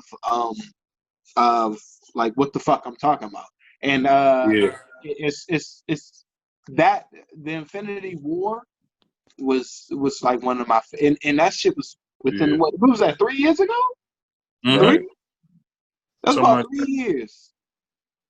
That shit crept up the ladder like that for me, because like it just brought everything kind of full circle for me as and when it comes to like What about reality and like our perspective on things. You say what? Endgame? I like Infinity War better. Yeah, I would agree. That shit. Because it That, gave me the insight. We knew, like, once you see the insight, you be like, oh, okay, this is how the movie about to end. And then it ends that way. But when you first initially get hit with when in a movie, when you get thrown for a loop and you see something that you weren't expecting and the shit hits you, you know what I'm saying? That shit hits hard. You know what I'm saying? And it's like, yo, I didn't even think of it that way. And that's the way that Infinity War was for me. but I feel like it takes you back though, because like I wasn't even like a big Marvel or nobody fan of shit like that or whatever. But you know what I'm saying? When you watch that film, like I remember getting a couple of comics or whatever when I was younger or whatever the fuck. But like when you watch that joint, it's like, God, that joint takes you back. That joint is like it makes you a kid, and then you think about like when you're older now, and you're like, damn, they naming certain shit. Like you were saying, the Soul Stone, the Time Stone, and now that you're older, you're like, damn, these niggas are really trying to. It might be some undertones or whatever that they're trying to drive. You know what I'm saying? Doctor All Strange, the time. his whole movie, they talk about like all that sacred geometry and stuff like that. Mm-hmm. Energies, everything. Yeah, that shit He was uses fucking, energy, that shit was fucking dope. That shit was portals fucking and shit, everything. niggas forgot that they was getting comics and shit back in the day and shit. And I seen this Oh movie. no, that was the real deal, dog. I used to love the comics. Yeah, that shit was like that. So if we're talking woke movies, I'm gonna go back in time and then I'm gonna bring it back full circle. But my first, I think I still need to go watch it again. But it's Boys in the Hood. Like legit, I don't necessarily know if that was like considered woke, but like it was always like, you know what I'm saying, thought provoking. Whereas though, you know what I'm saying, it opened my eyes to like, you know what I'm saying, different areas, and it opened my eyes to like different things. But it also helped me become like I always remember Lawrence Fishburne and fucking any man can raise any boy can have a child or something, but it takes a real man to raise a son or something like that. This nigga be a shit. Mm-hmm. So that yeah, but I mean like more so not necessarily even like the Ricky part, but you know what I'm saying, like also that I mean even that like that brought about like thought changing things like who you hang around with, and like the different things that you hang around, but then also like, you know what I'm saying, the father and like how he always was interacting with Trey or whatever. But then the other junk, more recently will be Fruitvale Station. Like that junk opened my eyes, like truly opened the eyes, like, you know what I'm saying, it was a low budget junk, like damn, like really do happen like that. Like, you know what I'm saying, you gotta be cautious about all your surroundings at all times and shit like that. So I think those are probably like some of the two wokest, quote unquote wokest jump, especially when I'm talking about like when I'm talking about black culture. I'm talking about black culture. So that's me. Yeah, nobody said Get Out, but I feel like Get Out was I said Get Out. Oh, okay. But yeah, still you can still man. That's one of them. That's definitely one of them. Kanye said that's his biography. That's history right there. That's like our modern day like Twilight Zone movie. Yep. Yeah, it is. That's exactly what the fuck that shit is. That's a classic. Hey, Randall, I just heard you say something about Kanye said that's down about him. I'm let me. That's what he said. Yeah, I know. Let me come back to that. Let me come back to that one in a second. Oh, bro. Wait. Yeah. Oh God. Whatever jokes you got, Shaq? You got some other woke movies? I don't know. I've seen some like crazy movies. I feel like I'm trying to think of woke. Yeah, I'm trying to think of woke movies too. I'll go. The Island. Anybody ever seen The Island? Yeah, The Island, yeah. Leonardo. Yeah, I've seen that. Yeah, Sick. with And Johansson. it shows how like the controlling aspect and how they want you to see one thing. You know what I'm saying? Oh my God, that was my favorite movie for like. You talking about It's a few movies. That's kind I was of like thinking about that. the. Yeah, go ahead. My bad. The joint with you good. Scarlett Johansson. Yeah. Yeah, Johansson. Yeah, that joint. I was thinking about what is Shutter Island? I was thinking about Shutter Island. And how it's so many meanings to it. They kept making them think that they were winning the lottery. Right. Exactly. Exactly. They would take them to a whole different, island. Yep. And I know that there's people, excuse me, nothing against people, but there's people that play the lottery like two or three times a day, just hoping that they hit that shit. And so it's the mentality, man. It's crazy. All day, every day. Yeah. There's a couple movies that like that. R.I.P. Michael Clark Duncan was in that joint. Mm-hmm. Big dog. Yep. Yeah, he was in that joint. You got some, Randall? You got some other woke movies? Man? I'll go you with documentaries. But, go ahead. Let's go. Yeah. Bring them documentaries. I'm with documentaries. I'm gonna follow up behind you. Go ahead. You might say my job. Go ahead. I am. I'm gonna cover everything. Mm-hmm. First and foremost, to break through, it's gonna be Zeitgeist. Zeitgeist. Oh, hell yeah. The movie Zeitgeist Addendum. I got another one. Anybody ever see Ex Machina? Oh yeah, yeah. Oh I yeah, I saw that. Man, that shit fucked me. Man, that shit fucked me up at the end. That shit was dope. Man. It was a good movie. Whew. Even as a robot, don't love these. Exactly. But still, exactly. That was the problem. The emotions, dog. Like it's so crazy how they like captured that emotional aspect of that shit. That's what fucked me up about this. Like, this is a robot still. Like you gotta. Damn, that shit was crazy. Mm-hmm. Yeah.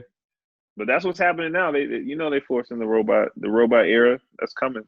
Give me the list though, Bill. Give me the list. Zeitgeist Addendum, Loose Change, 9/11, Food Inc. Oh yeah. I've seen that one. What the health? Tapped.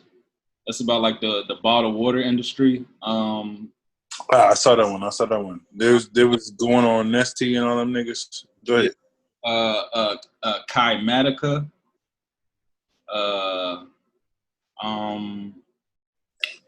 Goddamn. Shit. How big oil ruled the world. Mm-hmm. I've seen that. Then it's on Netflix. A lot of those are.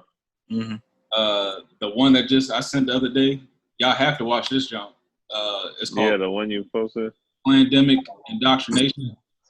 Oh yeah, I saw. I have to watch that. That's on like everything I said before that. It'll take all that shit and put it together. It's like one big circle. Yeah, that was a good one. But you ain't nobody seen the Forbidden Colors, my man Tariq? Nah. No. Yeah. It got silent. Y'all should know. Talking about the basketball movie? It's not called Forbidden Colors, is it? It's called. Yeah, it's Forbidden Colors. Is that the one with it's Forbidden Colors 1, 2, 3, 4, 5. Dog. I was gonna say that, but it's not called Forbidden Colors, is it? I think you botching the name, bro. My botching the name is Forgotten Colors. Forbidden or Forgotten? Why y'all looking that up? It's Hidden Colors. Hidden Colors. I fucked it up. My bad, Tariq. My bad, Tariq. Like this video. Also, it's Hidden Colors. It's hidden new movie that I think the we drinking. This movie's been out for a couple months. It's called Dark Waters. Oh And yeah, it's- yeah. Yeah, that's an eye opener because all of that shit was real, and You it said was Dark it Waters? was killing people. Yeah, Dark Waters. Mm-hmm. Oh shit. What's the joint with Tom Cruise? Made in America. Yeah, Yeah, that's a good one. That's a good ass movie right there. Telling you how Check. the Check. government is removing COVID Okay, go ahead. in this country. yep. What was Dark Waters though? I want to say I saw that. What was it? Man, you gotta see that shit, bro. It's with cuz that played Hulk. I keep forgetting his name. Edward Norton. Mark Ruffalo. Yeah, Mark Ruffalo. Oh, Yeah. Ruffalo. Another woke jump.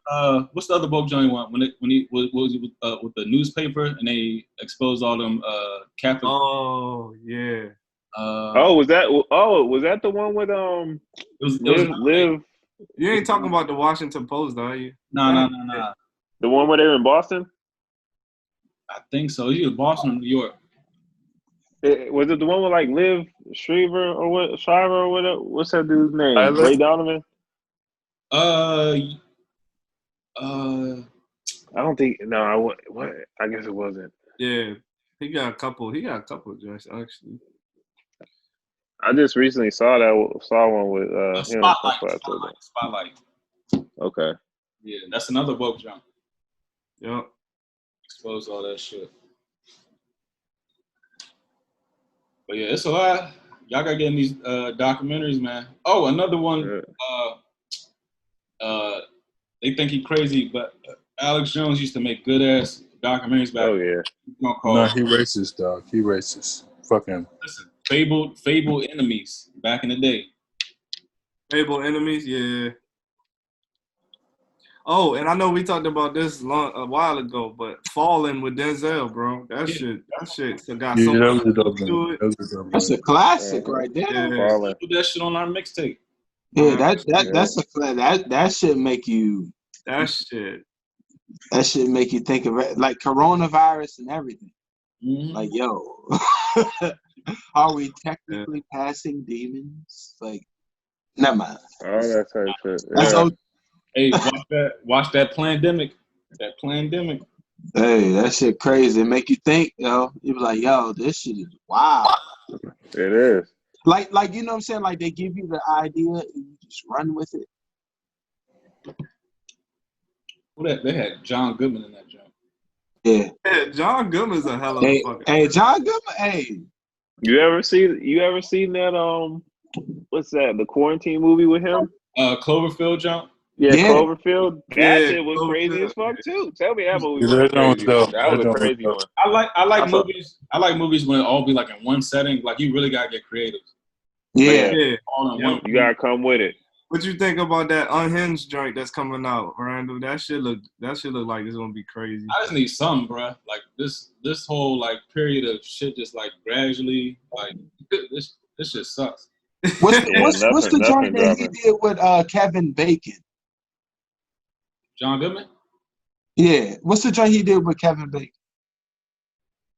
Remember at the end he was going through the whole like it was like an abandoned like parking. Oh, what that's was the one that? where he was trying when his son got killed. Yeah, what was that? That the same people made Saw. We Death- had that. Yeah, Death Wish. What was it called? I think it's Death Death Sentence. Wish. Or Death Oh. Wish? Or Death Sentence? Death- Something like that. This thing is Death Sentence. Something like that. Hey, but that was a good ass movie though. That was. It was though. The same That people. shit was straight action. Hey, Yeah. remember when we was completely plastered and we watched that fucking movie? What was the name of that? When we was completely plastered. Do you remember? Nah, Was it the one where it ended that storm Bastard one? That was now. a fucking bad movie. who? No. Remember at the end, like remember when they had those kids like were like being duct taped like in the walls of the fucking. You don't remember that? Like that shit was Prometheus? crazy. Wait, y'all don't remember? Remember that night y'all all came over my house and we watched that wild ass movie, and we we got completely trashed. Which one though? Which movie? You're talking about Running Scared. Running Scared. Oh, that was dope. Yeah. You just With Paul Walker? But I ain't sliced it, nigga. Yes, They you did. literally was burying kids in the walls. But you saying like that was the whole movie, like No, I was I could relate to at that point in time. yeah, That's the only thing I had to go off of. that's Paul Walker's best movie. Yeah, it is. I remember that. That was a good ass New movie. Jersey shit. That was a good ass movie. Was Yeah. better than Varsity Blues? Yeah, it's better. It's better. That shit's tough. Put that shit down, B. Yeah, the sunglasses. I know you tab that, man. You put a dead in that thing. Dolo. Yeah, it's gonna be a hot Thursday morning for them. Man. Oh yeah. You gonna be mad tomorrow. Nah, this shit don't give you hangovers for real. They don't. I'm going to take you guys' word for that. And I'm going to proceed accordingly. We also have never finished the whole bottle by ourselves in a night. Right. Oh, no. Wait. That won't happen, I promise you. You halfway through, nigga. More than half. He hit that curve. Once you hit that curve, it's downhill from there. Hey, speaking of woke things or stuff we should put our alerts on.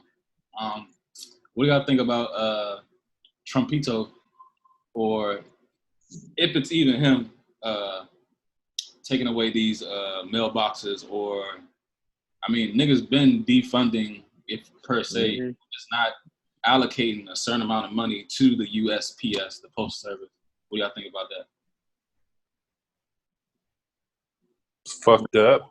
I know. Well, I just want to say we touched on this last episode, and we predicted that This was some dumb shit. this was what was going to happen. So, I just feel like at this point, he can do whatever he wants, man.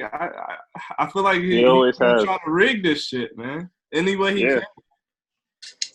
So last week we talked about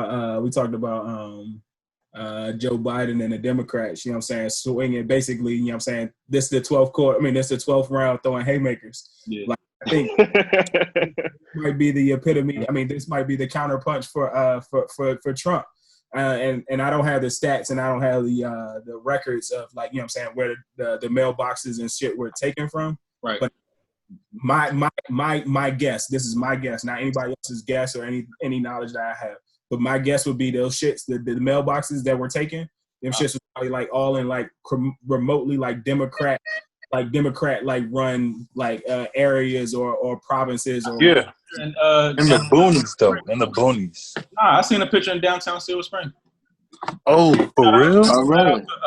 The IG account Moco show. Niggas is not irate. This motherfucker. But if you think about Silver Spring, and how diverse Silver Spring is, that's, you know what I'm saying? That's like every ethnicity in Silver Spring. I that's why I say that. I was like, I don't see that happen in PG County, dog.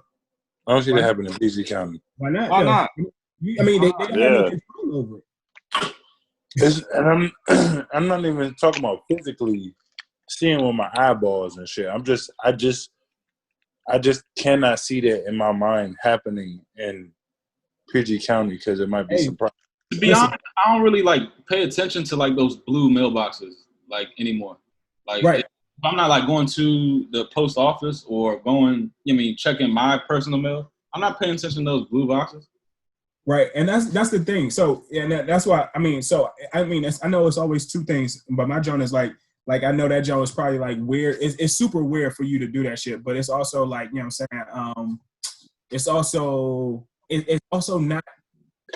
All right, so this is the problem when it's done in like the Democratic, not only the Democratic, but it's done in the areas in which like people are taking away access to. So like if it's done in Moco, we have access, Moco and PG County. Like there are plenty of like different like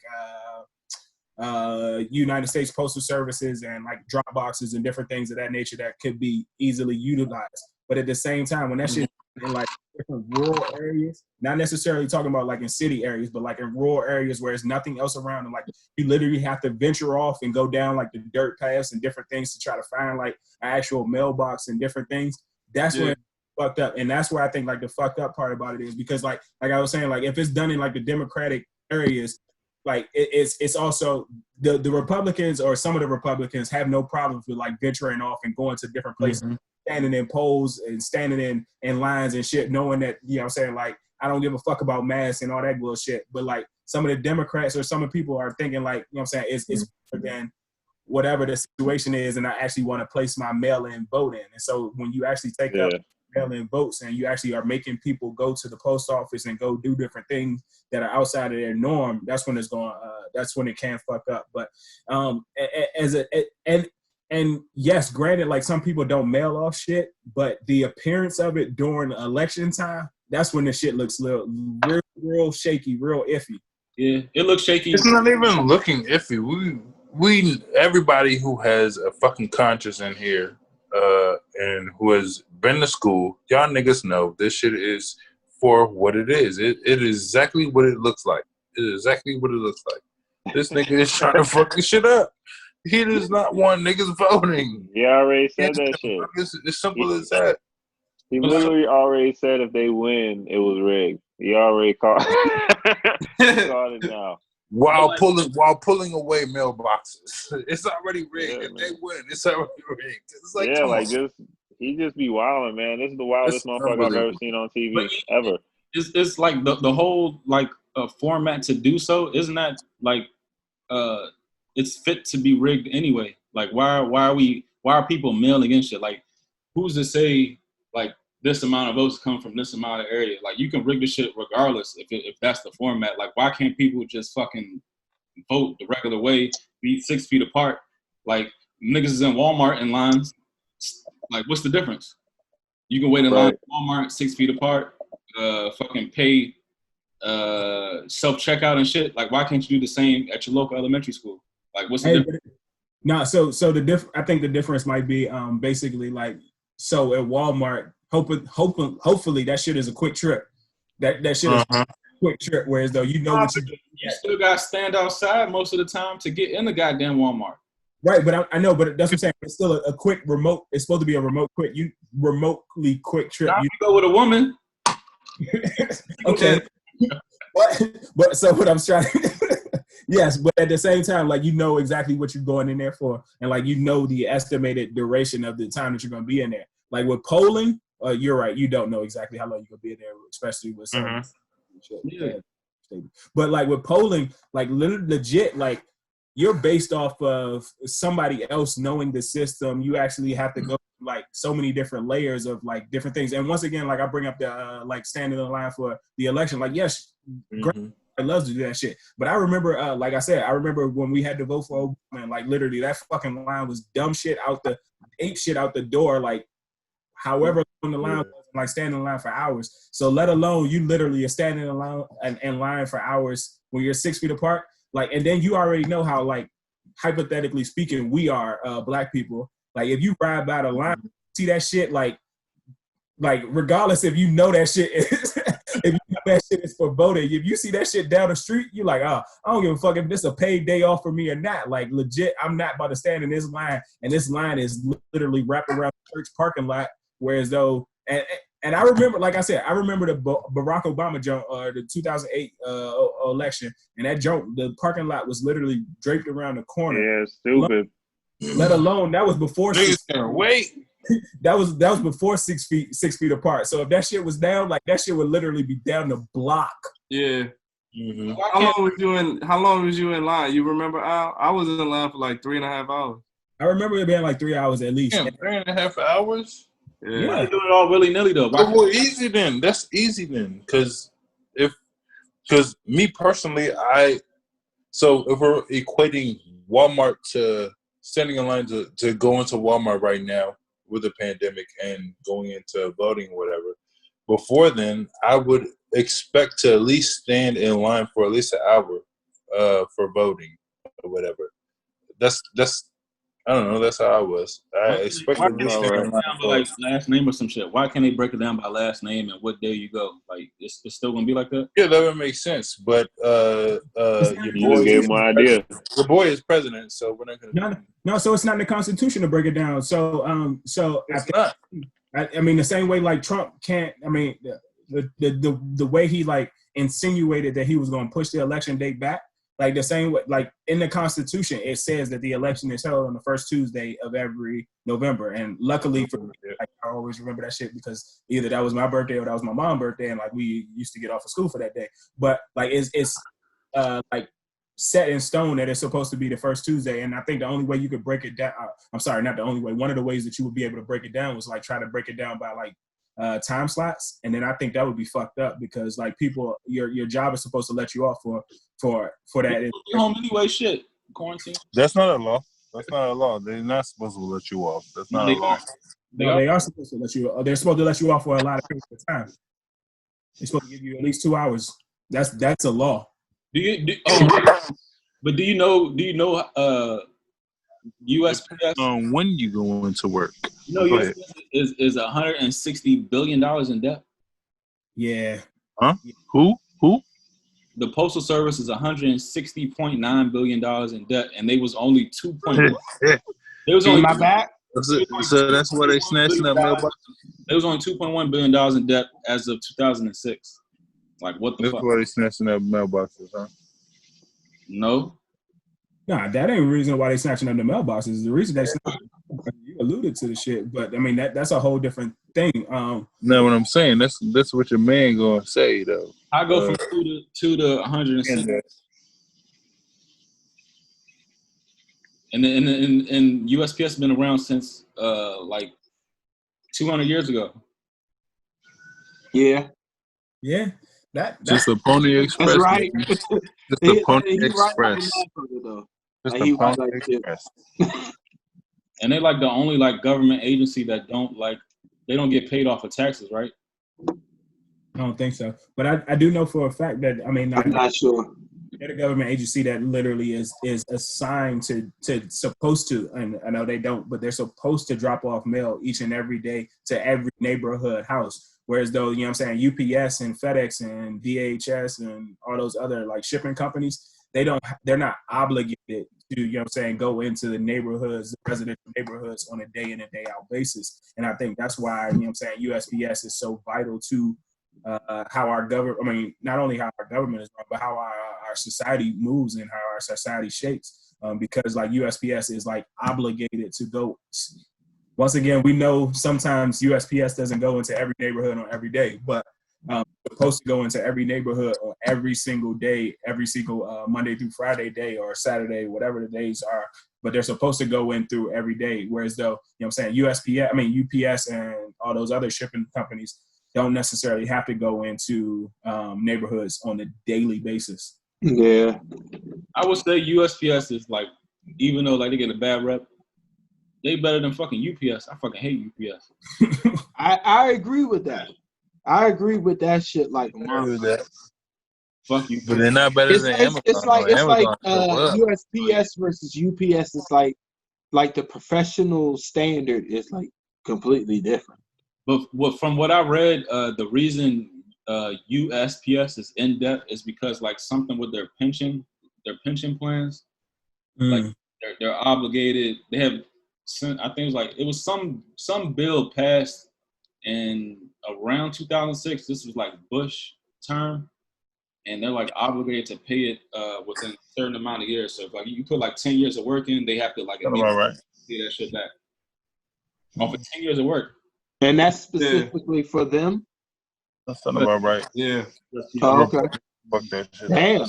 Right. Yeah, That's, I know what you mean. that's a lot. Because Pepco is the same way. You're right, and they went in debt that same way too. Because if you do 8 years at Pepco, they're required to give you a pension now. And that's why Pepco is like outsourcing so much of their fucking resources right now. Mm-hmm.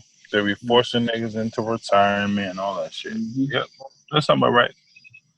Yeah, it sound about right. Yeah. The dead giveaway with Trump is how he hired one of his boys to be like the lead host, They call it postmaster. Yeah. That's such a fucking gay ass title. I'm trying to tell you, man. All of these votes is not going to be counted. Oh, they're not. There's going to be a whole state that they're like, You can guarantee that shit. throw the whole state away. Watch. It's going to be one state. That's funny though. This whole shit is funny. 22. It's a show. It's the biggest hijack you have ever seen in It's a freaking show. I remember the Florida Bush Yeah. conspiracy. Come on now. Yeah. Yeah. The recount. Yeah, that's nothing. That's nothing compared to what's going on. That's nothing. Get the fuck out of here. That's nothing. That's nothing. The This recount nigga is literally smashing their mailboxes. That's nothing, dog. That is nothing. But at the same time, What's like going on right now? the same time we said last week, Paul, like, do it matter when fucking the Democrats are tanking regardless? Yeah. That's true. That's true too.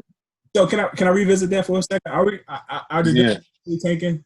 So I was about to say, why you say they're tanking? Yeah. Their moves. Their moves, like we said, obviously everybody like Bernie, what he stood for. Like his popular vote was like through the roof, and the nigga just like, all right, y'all, I guess this is too much for me. Even though I'm winning, I'm ahead. I'm a bow out. And like they put Biden clearly not on his level, and they just gave him the keys. Like that shit don't make sense. Like, come on now. Yeah. Hey, right. But at the same time, so and to be that counter guy, you said the popular vote. The popular vote won Hillary that shit in 2016. I'm talking about we're not at that point. Fucking We're not at that point. Yeah. All right. Go ahead, though, Al. Hey, he in the preliminaries. He's like, nah. Well, that goes to what Brian was saying. That goes to what Brian was saying last week too. Like, I feel like it's always a selection. Like, you know what I'm saying? Even your popularity and who you are and what you stand for, it doesn't matter compared to what people's motives are that are in high places. And they're like, you know, if this pushes my agenda, this is who we're going to elect. You know what I mean? And I'm not sure if y'all saw, what is that? It's a couple good shows. House of Cards, and I know House of Cards, like with Kevin Spacey and all of that. I stopped watching it after Kevin Spacey. Man, that shit is crazy because I feel like it actually touches point on a lot of stuff that happens behind the scenes. Yeah. In the office. You know, granted, in that joint too. Yeah, granted, Kevin Spacey's in a lot of trouble right now. So, but the whole point is the premise of the actual show, it goes into like, bruh, like you could have a whole person and have the whole like Democrats backing that person, and then one thing changed, and they're like, nah, we don't want him no more. He did something wrong. Let's put somebody. You know what I'm saying? Like that's how quick it could change, which is crazy. Yeah. Crazy. Ow. What do you I was just gonna say, so we talked about like I was just thinking about how we talked about like Kamala is for like trying to win the black vote. And I think although, you know what I'm saying, we talk about how Kamala is trying to win the black vote, I also think Kamala is also geared towards trying to win some of that white woman vote. And I think, you know what I'm saying, I think we give a lot of precedent and a lot of like, you know what I'm saying, clout to the black vote. But I think if we think about it and we look back at the stats, like it was a lot of white women that voted for Trump and whenever that was, not whenever that was, in 2016, I think it was like over 50% of white women that voted for Trump. And so now you actually, I know, you know what I'm saying, they didn't vote for Hillary, but I think they were a little bit skeptical. I think the evil, I mean, the thing now is now they can vote for Biden and they see a woman as his running mate or as his partner, as opposed to like the woman leading the charge. So it might be a little bit different now this time around, especially being as though they've seen a little bit of what Trump has done. And we'll see, man. I feel like we'll see because, like I said, like, you know what I'm saying, in 2016, I think we underestimated, some people underestimated like how important the vote is. And we also see how the different campaigns and the different public faces that are out there pushing, like actually getting out there now. And each year it's always like at an unprecedented time. But I think like right now we're at like a true unprecedented time. Whereas though, you know what I'm saying, you got so many different people advocating to get out and vote, whether it's voting for whoever you want to, but it's just getting out and voting. And whereas though in 2016 and after Barack, it was like, you know what I'm saying, people thought the shit was super sweet. Whereas though, you know what I'm saying, we just gonna cruise into it and go with it. Pete, so last week, so I'm just because Pete wasn't here last week or the last conversation. Last week we talked about like how Joe picked Kamala a little bit. Last week we talked about how Joe picked Kamala and we thought like how that was going to change, if that was going to change the, you know what I'm saying, the thought process and the mindset of voters in general, and why he actually did that.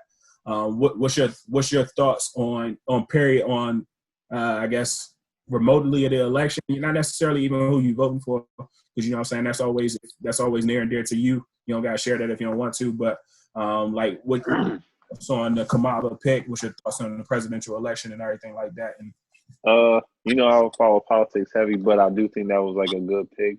First, and you need the women's vote.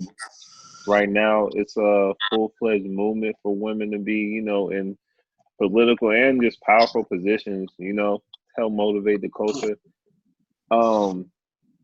But I know she's gonna get like, I don't know why, like they always try to pin backlash, especially because she's black. They probably gonna try to dig something up, which is unfortunate. Politics is dirty, man. That's why I hate to see like the other side of that. But I don't know. I think it's gonna be interesting. Isn't she speaking tomorrow night for the Democratic? Might have been tonight. I'm getting flashes on my shit. It might have been tonight. I don't know. Yeah, I think she speaks. Yeah, she might have. Or no, I think Obama spoke tonight. Somebody.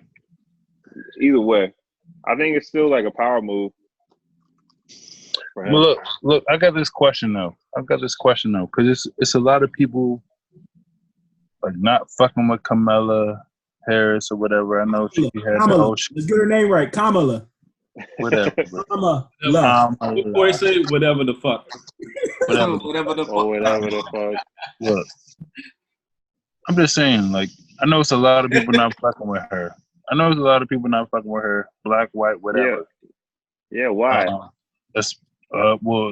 I'm gonna speak on the black folks specifically because she was locking niggas up for a bunch of shit, marijuana, all that shit, whatever the fuck.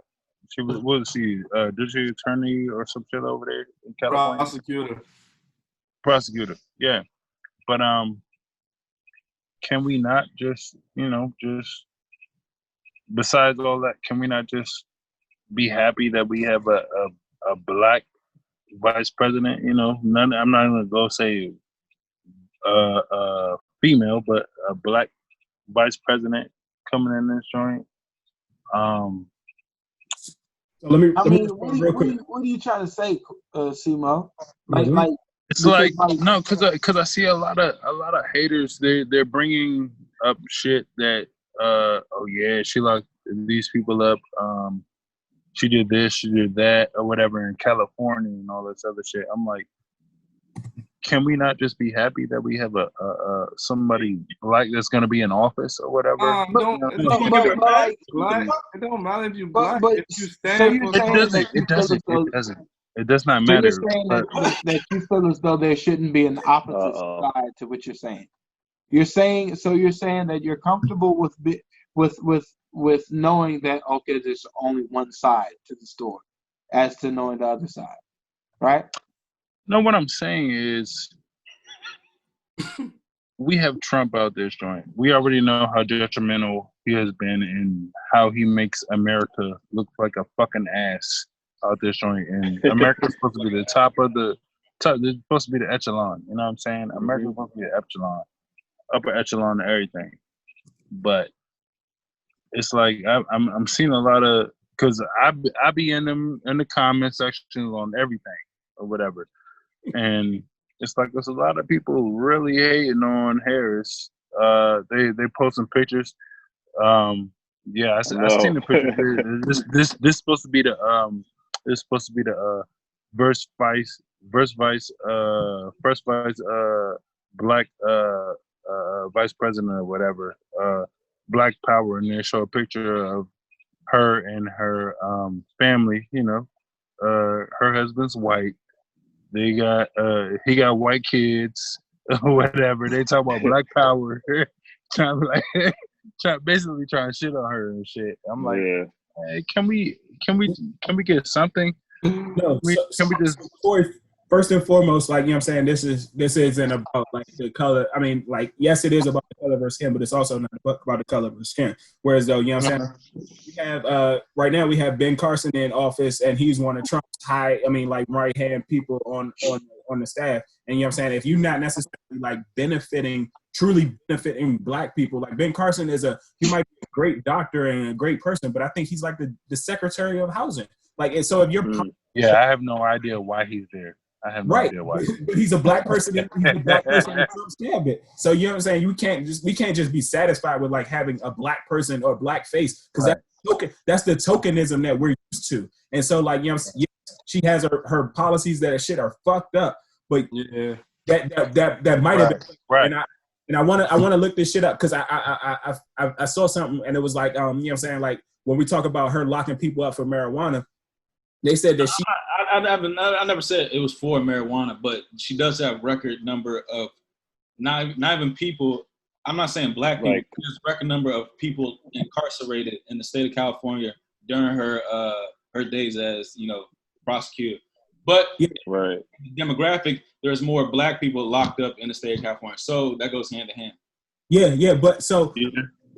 Or at least what my initial findings was, she had this like Back on Track, I think it's called Back on Track program or something like that, where it was like literally they arrested a lot of Black people. I mean, they arrested a lot of Black people for low level drug offenses, but at the same, what the junk did was, it actually, like, if they were like 18 to 30, like it allowed them to get like some type of, what the fuck was it? It allowed them to get like basically like they didn't get prosecuted as hard as they should have been for a first time low level offense, but it was like, you know what I'm saying, like they got What's low level? What's low level? What's low level? See, that's a good question. I would have to look back. Because marijuana's been recreational or medical use in California. So this, I'm sorry. Colorado, So this is my perspective, and this is what Kamala does. She messes something up, and then she tries to fix it. That's like, you know, you breaking the vase and then saying, oh, but I put it together and with some super glue. Like, you the one who fucked it up. That doesn't make it right. She has a history of that. She now wants to be progressive, so she goes with whatever's new in the industry. But I don't know. I feel like what I read up is that she actually spearheaded the stop and frisk, which put a lot of Black people in jail, and illegally. Originally illegally, before she spearheaded the stop and frisk, you were not able to just stop somebody for no reason. Stop and frisk means you don't even have to suspect anybody. Who you think they stopping? Who you think they stopping? And who you think they targeting? Black people. Those who police officers. So I don't know. I feel like that's what she does. Like that's actually pretty smart, because I feel like some of that is what Trump does too. He fucks something up, and then he says, but I got a solution for it. Here you go. Yeah. You try to get you something back. That's another thing I gotta say. Like, why people always call Trump like stupid and shit, but this nigga be outsmarting That nigga smart as shit. lifelong politicians at their own game. Lifelong politicians. He don't know how to speak. Right. He don't know how to speak, but he's smart as shit. Yeah. Yeah, I don't think he never had like, no script. How, like, you know, Obama and them, and they had a little clear board and they be reading script. That nigga just be going. Yeah, he needs a translator for real. I'm the best. I'm the best ever do it. I don't know, man. Yeah. I don't know. I think this debate's gonna be one of them niggas ASAP. Yeah, it's like him, like Kanye need a translator. These niggas need translators, man. Yeah, just be going off. So real quick, y'all think Trump? I mean, y'all think Kanye? Y'all think Kanye is a legit, like, no, a legit presidential candidate, or you think he's trying to take away from it? At least not this year, because he's not been on the ballot in like 13 states or some shit like that. Like, He's No, Mark yeah, my not words. yet. Mark my words. The governor of New York, Cuomo, is going to run for president Yeah, of course. by Yeah, I guarantee that. by next 2028. next time we go around. New York, like they always like put out some popular face and then they try to run like Giuliani or Bloomberg, and you know what I'm saying? They always try. He's going to run by 2028, Yeah. and he might get it. He might just get it. But look how he fabricated his situation with the fucking COVID and shit. Like they Yeah. got How you the think worst scenario and they handled it the best. But this nigga killed a bunch of fucking people. Ordering all them goddamn ventilators. They said like if once you on a ventilator, there's like a 90% success rate. Like don't put people on ventilators. Yeah, that shit was bad. Yeah. Hold on. Like So, really bad. clarification, you said once you're on the ventilator, it's a 90% success rate of death? Yeah, but that's when you get to that point. I don't think he actually killed him. He's just He ordered that shit. They sent it to New York first. yeah, because he got the squeaky wheel gets the best thing. Like he's the squeaky wheel. That's what he's supposed to do as a governor. Hey, I don't think he did anything wrong. did y'all? About ordering all the ventilators? Yeah, for his city, for his state. What's But wrong? that was the wrong move. That was the wrong move to do. He just ordered because like look, like we getting all this help, but there was the wrong help to get. I don't think that's the wrong help. If you got enough ventilators for the people that you need, like that, I don't think that's the wrong move. It wasn't saving people. They was killing people. I don't think you know. I don't think you know what you mean. They was killing people. If you're deemed to be in a critical condition, you got to be put on a ventilator. They were just putting people on ventilators that were just coming in, and that was sick and was fine, and were asymptomatic. These were people that was like, you know what I'm saying? I don't want to speculate. Wait. I wasn't in the hospitals and I don't know every situation. But if I'm a governor, why wouldn't I want the most so that my state would be protected? I don't understand why that's a bad thing. People without those resources are what, not getting ventilators, right? And not having the same death rates. But New York was I think the highest death what rate before they had ventilators. They were the worst. Did you see how the New York state was like 80%? Like everybody was getting infected. That's why they got the most attention. I don't understand what you're saying. The same virus. Same virus, but they got the highest death rate. Yeah, do you know what New York is? Everybody's on top of each other. What you mean? No, death rate is different from people infected. Well, that's the same. It translates. If you got 80% of your state being infected, you're gonna have most deaths in that state. No, death rate is different. That's saying X amount of people is infected, but you got a higher death rate. They got the most infections, so they're gonna have a higher death rate. No. I'm saying if all right, in Maryland, if 4 out of 10 people is infected, right?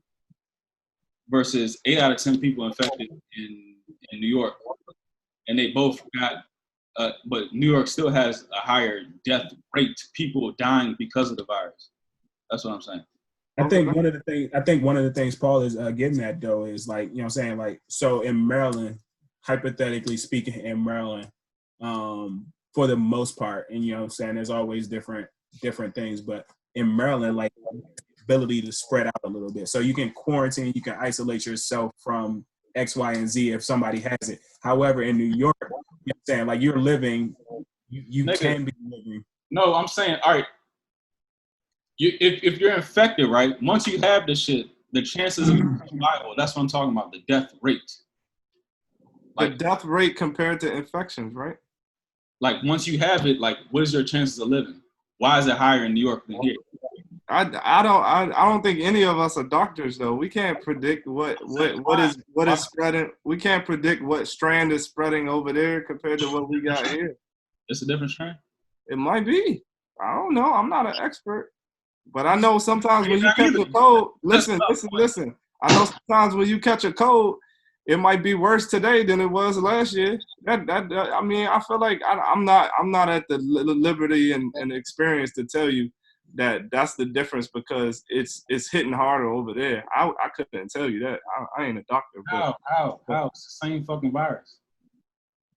yeah, that's what you think. You're not an expert. They're not experts, clearly.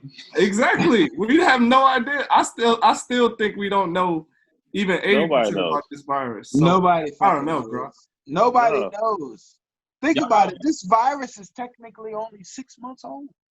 It's like 6 months Yeah, old. nobody knows Like, that. Nah. well, I'm not gonna say completely 6 months old, like because I'm pretty sure they know beforehand. But I'm saying just for the general public, it's about 6 to 7 months old right now, and it's a lot of shit that's been disseminated amongst the This shit was media. in October 2019. It's not 6 months. It's a lot of shit happening right now that a lot of people they're not sure what to like go left or right. You know what I'm saying? They're not sure what to believe. And You so know what the I'm saying? funny They're thing stuck. about it, Because the of the funny thing about it, Randall, It's is weird if you as look at shit. your- It's like, am I supposed to believe like this shit or this shit? You know what I'm saying? It's Yeah. like it's split, and which makes it way more difficult on the general population. And by the way, there's a fucking election coming up. So you know what I'm saying? It's like It's God about damn, to get of course, it's fucking like they're crazy. they're starting to sway people in directions, left and right. and Where and the so fuck is going? the truth is, and this is they say that's a little bit in the pandemic too, but they say this in other documents. The coronavirus is not new. This was like 8-10 years ago. This is a different strand.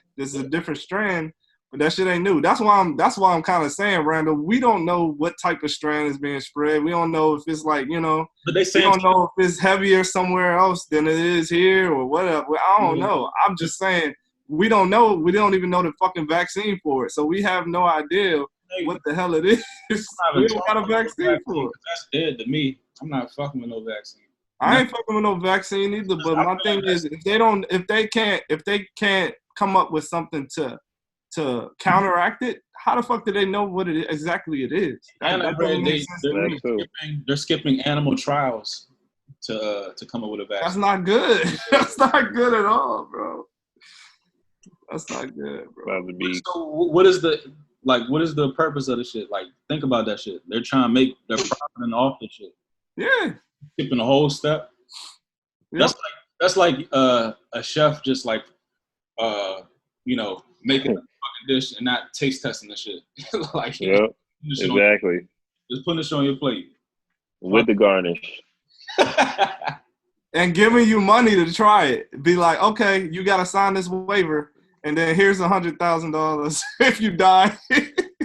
No, not that much, but here's $100. Here's $100. The biggest thing in that pandemic, and I say this shit all the time, for all the money, like, look at all these companies that's involved in making the vaccine. It's the same people. The Rockefellers, the Vatican, the Coca-Cola, Johnson & Johnson. It's the same players in every shit. Yeah. Did y'all see the Cat Williams shit? No, not yet. I saw a clip.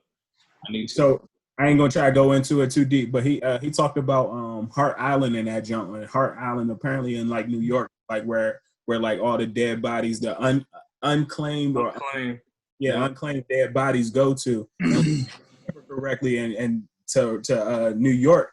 Like New York, them mamas was piling dead bodies up in the back of 18-wheelers. Yeah, that shit's crazy. Yep. When? When the pandemic first started, or not started, but like probably like maybe March or April, probably April-ish. Okay. They showed the video in the documentary. By the way, it's going to be a lot of lawsuits that come from that, because there were people that didn't know how to claim some of the dead bodies. And I think from what I was reading, they sent them to Hart Island within a small amount of time too. They didn't even let like a week pass before the bodies were claimed. If nobody claimed them within a day or two, some of them people went straight there. So I think it's going to be a lot of lawsuits happening in these next couple months and years, bro. And we ain't going to hear about it. That's the thing. We're not going to hear about this shit because it's unethical. Like, you know what I'm saying? Who does that? Who just takes? But Dead body. Yeah, somebody. But if you think about it too, that relates to money too. Because how can they hold all of these dead bodies? And I think everything revolves around money, man. Yes, bro. Yes. And also they be paying people to say like a certain person died from COVID. You can look it up. Like certain health officials get like X amount of dollars for like claiming this shit is because of COVID. Wow. Yeah, Wow. I heard about that too. That's sick in itself. Yeah. Whew. It's fucking sick. Great. There's a lot of shit in that documentary, bro. Y'all gotta watch it. I never I seen might watch that tonight. Pandemic. Sick. How Bill Gates has made more money off vaccines than Microsoft. I didn't know that shit. That is wild. So this nigga was Fucking medicine, man. and they showed how he was being when he was on the stand in DC because he stole that OS system from IBM. You seen that, John Paul? Yeah. Damn. I didn't know that shit either. Yeah. This nigga been a crook. I know, damn. Going back in the day, that's how he came up? Yeah. He stole that shit? But his folks, all right, I'll say for overtime. But his He look like a weasel. he do, literally. Yeah, he do. Like, A little- he look like a rodent.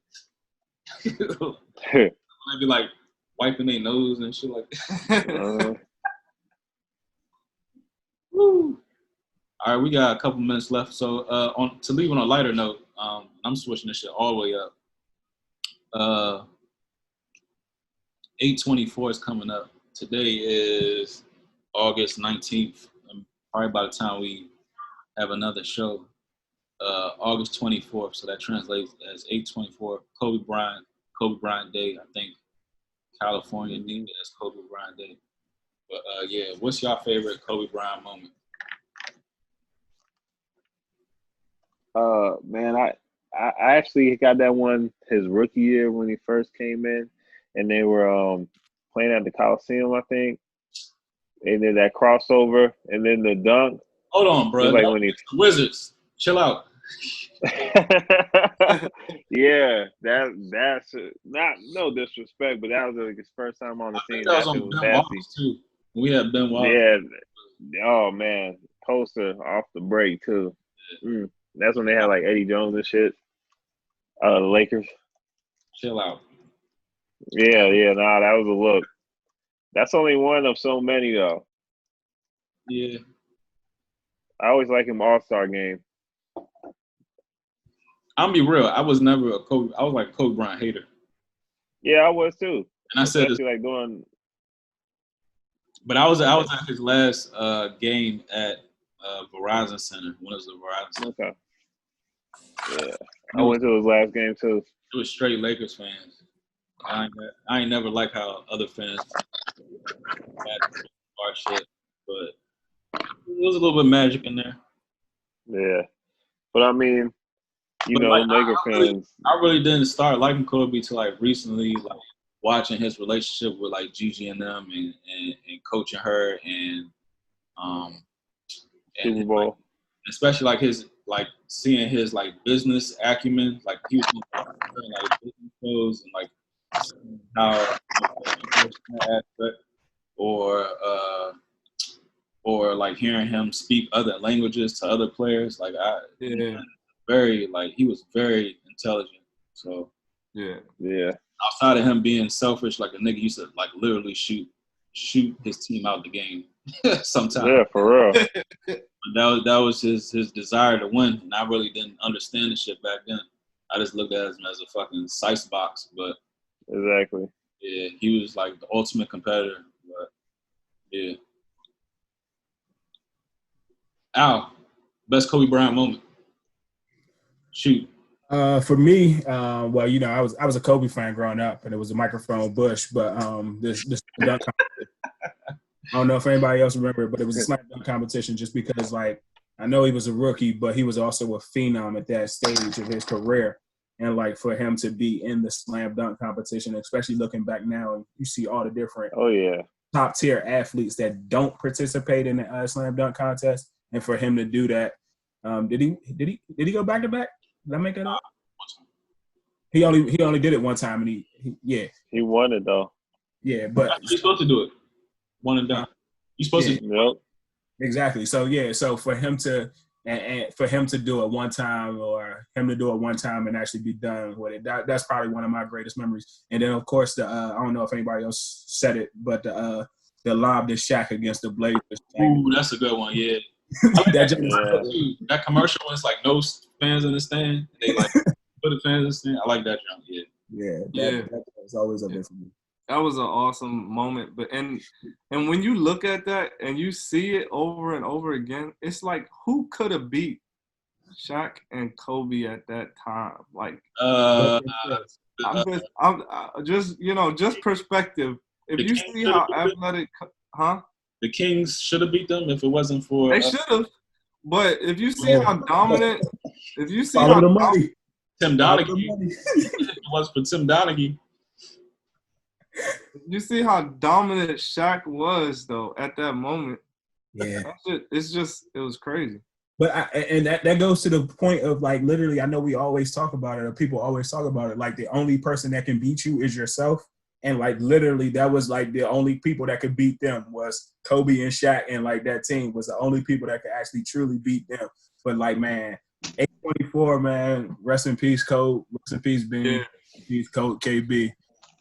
And so I guess my moment is just quintessential 81 points. Like, just thinking back to how old I was at that time, I remember like having my mouth open, pause. Yeah. Like 81 fucking points, bro. Like 81 points. Like in that era, it wasn't like James Harden wasn't like scoring 50 every night back then. And you know what I'm saying? Like we didn't have Brian, you still laughing.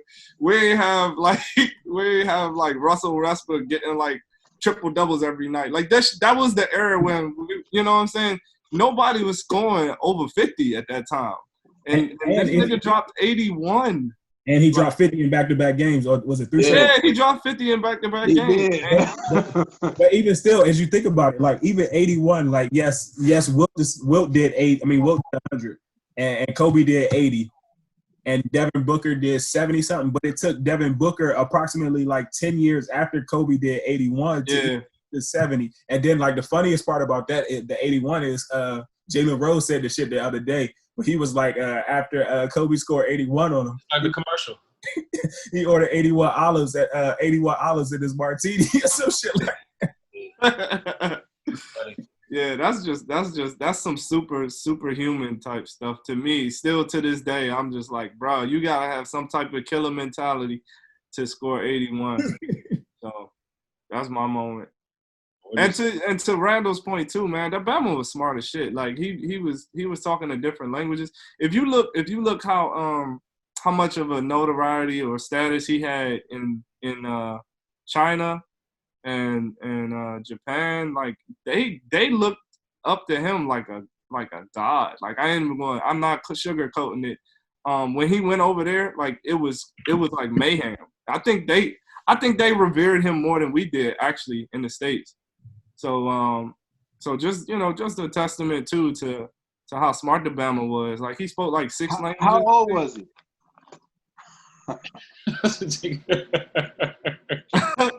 How old was he? He transitioned. I forgot how old he was. He was 40 something, but even still, like, and that was the things. Like he was actually just living his life. You know what I'm saying? Like yes, on the court, but like this time. Like Kobe was literally like actually living the life now. He was actually doing podcasts. He was opening it up. He was like venturing out doing movies, writing books and different shit, man. And he was coaching his daughter, man. Man. Yeah. Nigga won an Oscar, right? Yeah, he did. Yeah, that's when he was living his life. That's when he was living his life after basketball, and it's just crazy how he just got a couple years of that, and then that was it. and even living his life. But I think, and you know, like sometimes the Oscar and sometimes some of those awards are based off of like, you know what I'm saying, like clout and like, you know what I'm saying, who you know. I think that shit was based off of like true, like, you know what I'm saying, activity and everything that went into the project. Like, looked at some of those books. Have you guys seen some of the books that he actually was selling? Like the actual material and like the actual thing that he went into like making the cover of the books and everything like that. I actually had to grab. I think I grabbed 2. But like them joints are literally like something that you would like as a kid. It's like something that you would want to pick out and be like, oh shit, let me pick this joint up. As opposed to like, you know what I'm saying, like, oh, it's a book about wizardry or whatever. Like, yes, that might be interesting, but the book, like, and everything about the book seemed enticing, and it was for a reasonable price. Man. Yeah. Man. Yeah. That one video where Gigi, like she like hit the pump fake and the spin move and like move out the way, and they pan the camera to him. And he was like, okay, Yeah. that joint, yeah, I fuck with that joint. Yep. Yeah. And I'll be one. So I was one of the people that I transitioned away from Kobe. Like when he went from 8 to 24 or what have you, and that's because everybody hopped on the bandwagon. And like, so I don't know how it is with me, but like when people start hopping on bandwagons or everybody starts glorifying somebody, like I started to shy away from that person. Like I was the same way with like D Wade and a whole bunch of other people. But like now, like I literally truly understand and realize like I for truly appreciate all the greatness that was number 8, that all the greatness that was number 24, and everything that went in between, like him becoming Kobe being fucking Bryant, the legend. Mm-hmm. Kobe is like a baconator out here. You know what I'm saying? Oh my god! Blasphemy. You this thing. Blasphemy. I just put my 2 cents in. You know what I'm saying? Yeah, that's what Kanye say. I feel like a living legend, like Kobe. Yeah. Yeah. Wait. That was a good commercial too. The Nike commercial with Kobe and Serena Williams and all that. Kanye. Yeah. It's like, what the hell are you talking? What the fuck are you talking about, Kobe Bryant? Yeah, man. Yeah. Okay, but everybody's unraveling, so let's unravel. This is delicious. 19.